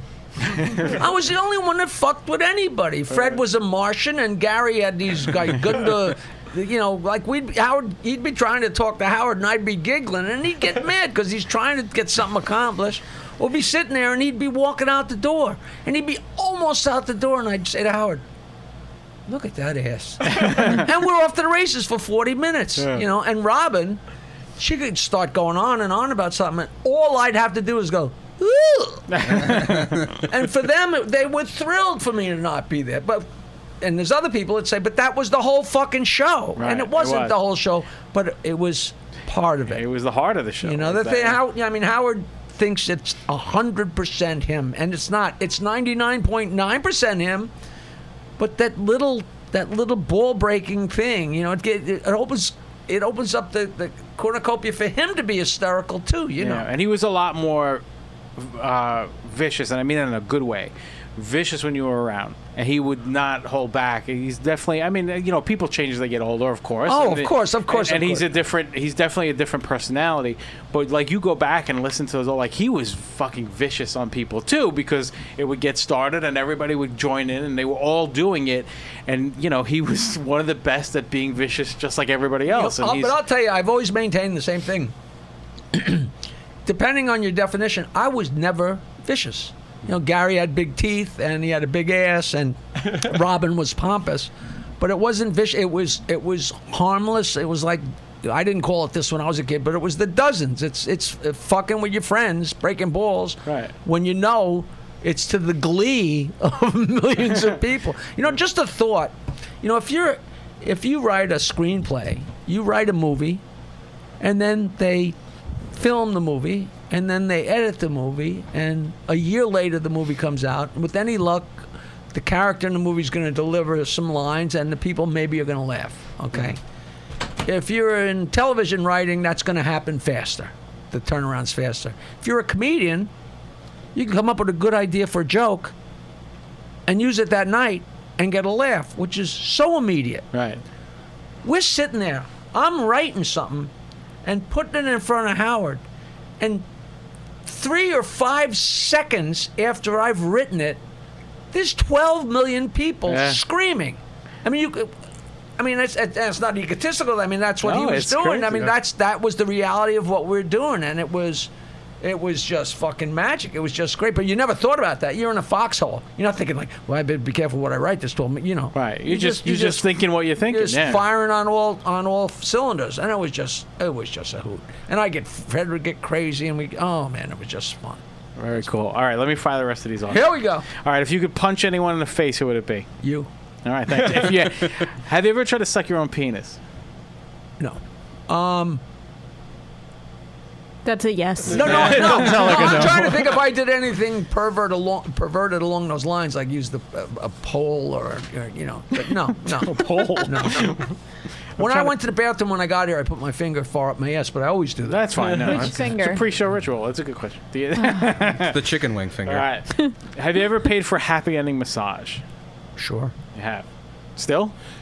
No.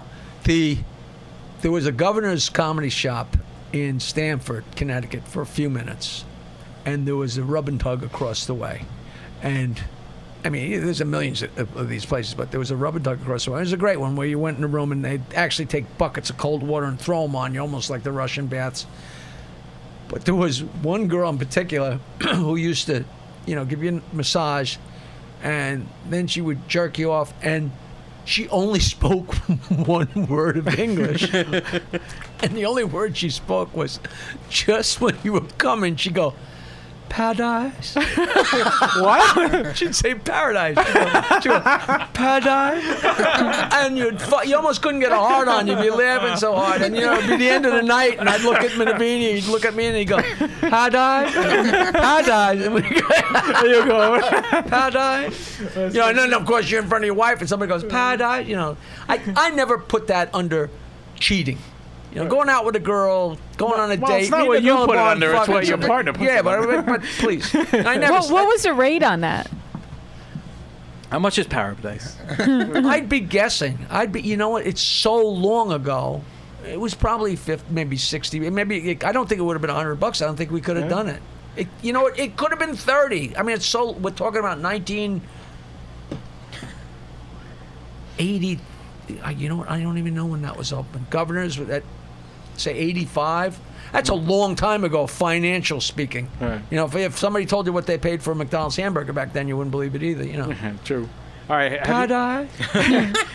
Is that great? You'll never hear that word again without thinking of it. Pad-eye. You want a double cheeseburger? Have you ever had a finger in He's your not a ass? happy fuck, huh? No, I don't. I came in late. I don't know what the hell you're talking about. He's focusing on the camera right now. Let him do his job. Have you ever had a finger in the anus during intercourse? Ask me, yes. have I ever not? So you're a fan. You mean my own or someone else's? Either one will fly, but let's say someone else's. Come on. I grew up in America. You'd be surprised how many people. You know who gets offended by that? The black people when I ask that question. Like, fuck that shit. I don't want nothing in my ass.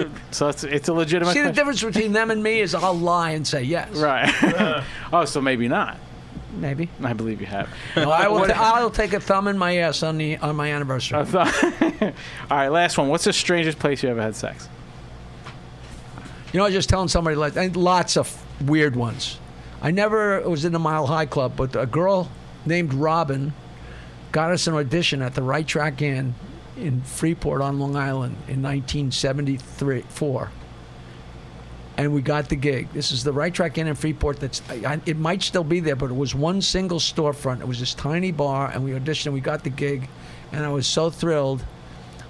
I fucked her in a dumpster. And that is, inside the dumpster? Was it full? it had plastic bags. As I can remember, I think it had plastic. I mean, there was nowhere to go. There was nowhere to go. I didn't have the You hearse. gotta really be fucking horny to fucking a dumpster. That's before recycling.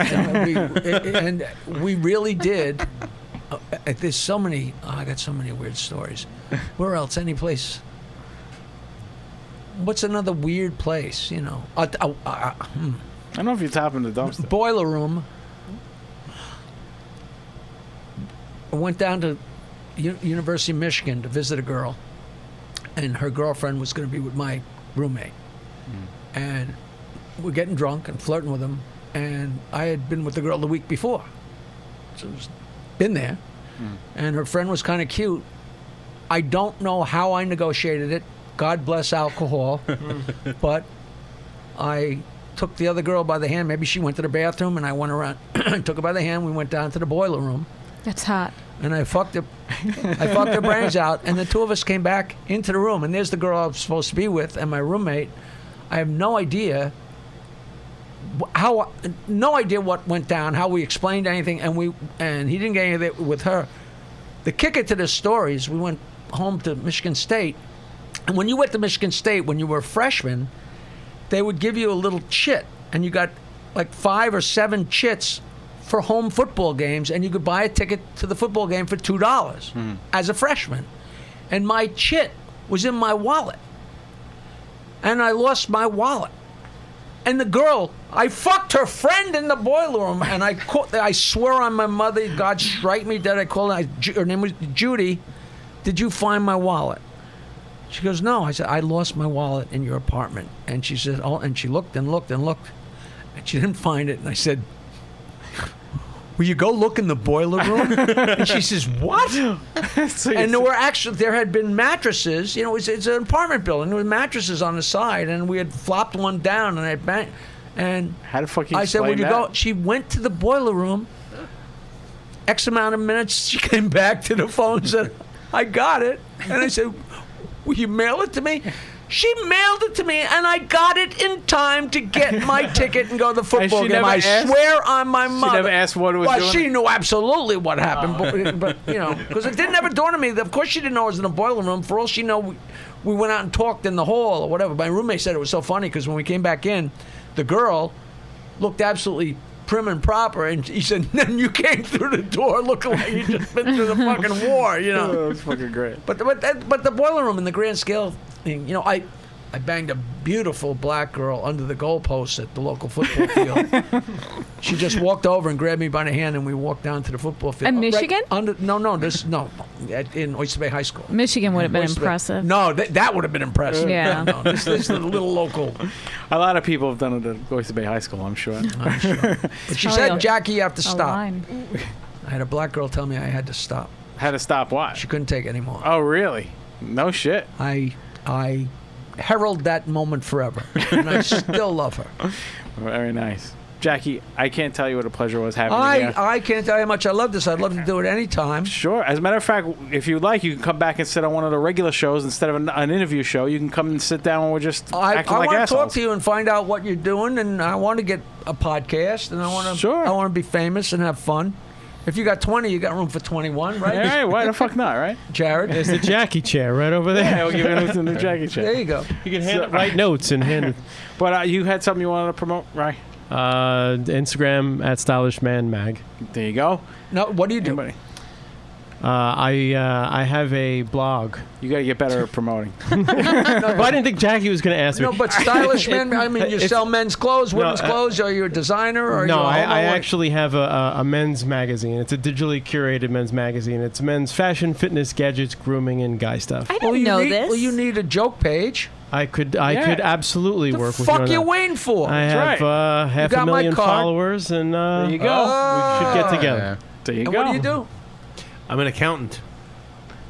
You need one of those? That was with a lot of personality, right? You can use a joke page. Chris, you got any shows coming up you want to promote? When's this coming out? Monday. Yeah, I'll be August 12th. I'll be at the Brokerage with Andrew Schultz. Come check that out. There I you started Where's the that club too. brokerage? That was Corky's Music Box, and they said we can't do Hempstead. music anymore. And I started doing shows at the Brokerage, and then I started doing Governors, and then Brokerage said, "Jackie, you're putting better acts at Governors." And I said, "Did you ever look at both clubs?" You know, when I started booking the Brokerage, somebody canceled on me, and I called up Richie Tinkin, and I said, "Somebody canceled on me, and I know Eddie lives right near there. You know, give me his number, or will you ask him?" And he goes, "I'll ask him." I said, "It doesn't pay a lot." And he goes, "This is a true story." And he goes, "Well, he just worked CW Post last Friday for $10,000." I said, "Well, this pays less." Yeah, right? So he says, "Yeah," and he called me back. He says, "Yeah, he'll do it." And he came to do 2 shows at the Brokerage, and he wasn't good. You know, people were yelling at him because he just didn't care. You know, and we got done with the shows, and he came over to me and said, "Jack, how much am I making for this?" And I said, $50. And he said, $50? That's slave labor. And I said, "Lest you forget." "Jack, you're crazy." That's the only thing he ever said. "Jack, you're crazy." You can, You're crazy. You can, of course, check out Jackie at jokeland.com as well. Go to his site. You'll always get the latest updates. But yeah, I would love to have you back, and we can talk more about it off the air for sure. I'll come anytime. Please send me an email so we can all be in contract. I definitely will, absolutely. And Jarrett with Band Geek Podcast as well. What do you do? What do you do? I host another podcast on this network. But are you a comic too? Yeah, and a musician. What kind of music? Classic rock. Guitar? No, He's I in. sing. He's being modest. He's on the show that he's on is with Richie Castellano from Blue Oyster Cult, and they play music and they play a bunch of songs. It's fucking great. It's on Riotcast. It's on our network as well. So it's Richie from Blue Oyster Cult. It's sometimes Danny Miranda from Meatloaf and who played with Queen and Cassim Sultan occasionally. Tell Yeah. Castellano that Jackie the Joke Man was here the other day, and that Nancy, his ex-wife, drove Roger's car for 8 years after he sold her, that piece of shit. Tell her that my ex-wife was the studio manager at Kingdom Sound in Syosset, You got where it. they recorded. Very cool. So yeah, so check out the Band Geek Podcast also on Riotcast.com. I'll listen to all the podcasts. if And what do you do? I don't even know what you do. Lori? What do you want me to do? Hey, blow me. Are you a comedian? No. No. I remember you being on the show. I was on twice. You're not a porn girl. No. What do you do? I did. I won a hottest fan for Howard. Oh, all right. Now I'm. But you're not the girl that was from Virginia. That was a God, different no. girl. No, that was Tim Kaine. But you were Jairus' friend. He's such a nice character. Do you still talk to him? You tell him I Who? said hi? Jim McClure. Oh, I love Jimmy. He's Jewish and Irish, so we called him Jirish. Yeah. He and I have the same birthday, which is my one connection That's with McClure. gay. Kevin That's Pollak. the worst thing you've ever brought I up. know, it is. Thank you. Listen to Kevin Pollak interviewing Billy Bob Thornton. It's good. it's He's a good captivating. interviewer, Kevin Pollak. Oh, He so has a good. podcast too. I don't know if he still does it, but he does a lot of interview shows. He told a great story. Billy, Wait, Rob never spoke about him before, but now that you said he looks like him, look how Rob's saying what a great guy he he is. knows everything about it. Billy Bob said when he got to L.A., he was working as a waiter and working for a friend who was a caterer, and he was catering a party, and there was a guy sitting all alone, and he looked interesting, so he's breaking balls with him, not flirting with him, but he's this guy sitting alone. He's working as a waiter, and he's serving and walking by saying something wise, and it was Billy Wilder. Oh wow. And he said, "Wow, who's that old guy? He's a pip." They said, "What do you mean, who's that? That's fucking Billy Wilder." And they said that the night before Billy Wilder was at, I think it was the Directors Guild, and I just love joke stories. Right. And 5 people got up and just read this litany of these incredible things this man had accomplished, and how the greatest, if you were a Billy Wilder fan, there was nobody. And they It went was like on, The Apartment, on right? and Like- on and on and on. And then here he is, lifetime achievement recipient, Billy Wilder, and the place goes nuts. And he walked up on stage and said, "I went to the doctor today and told him I can't pee." And he said, "How old are you?" And I said, 88. And he said, "You've peed enough." And he sat down. I said, "Now that's my kind of guy. There you go. That's my kind of guy." All right, Jackie, if you don't mind, I'd love to do a quick ID and take some quick pictures before you leave. But We thanks gotta again leave for on a joining joke. us. Now, what kind Go. of joke What do do we you got? leave on? What kind of joke do we leave on? I think a racist one. No, I'm just kidding. I was going to vote racist as well. I don't do racist jokes. You know what? There's no black astronauts because they don't like saying yes, NASA, no, NASA. So this is my favorite. The cab driver picks up a nun, and he looks in the rearview mirror and says, "Sister, I always fantasize about being with a nun." She says, "Yeah, you and everybody else. Are you Catholic?" He says, "Yes, I am." She says, "Pull over," and he pulls over, and she gets in the front seat and gives him the best blowjob he's ever had. And she gets stunned. He feels guilty. He says, "Sister, I got to tell you something. I'm not really Catholic." And she says, "Yeah, my name's Ralph. I'm going to a costume party." On that note, thank you for listening to The Whole. Thank you. Later, motherfuckers.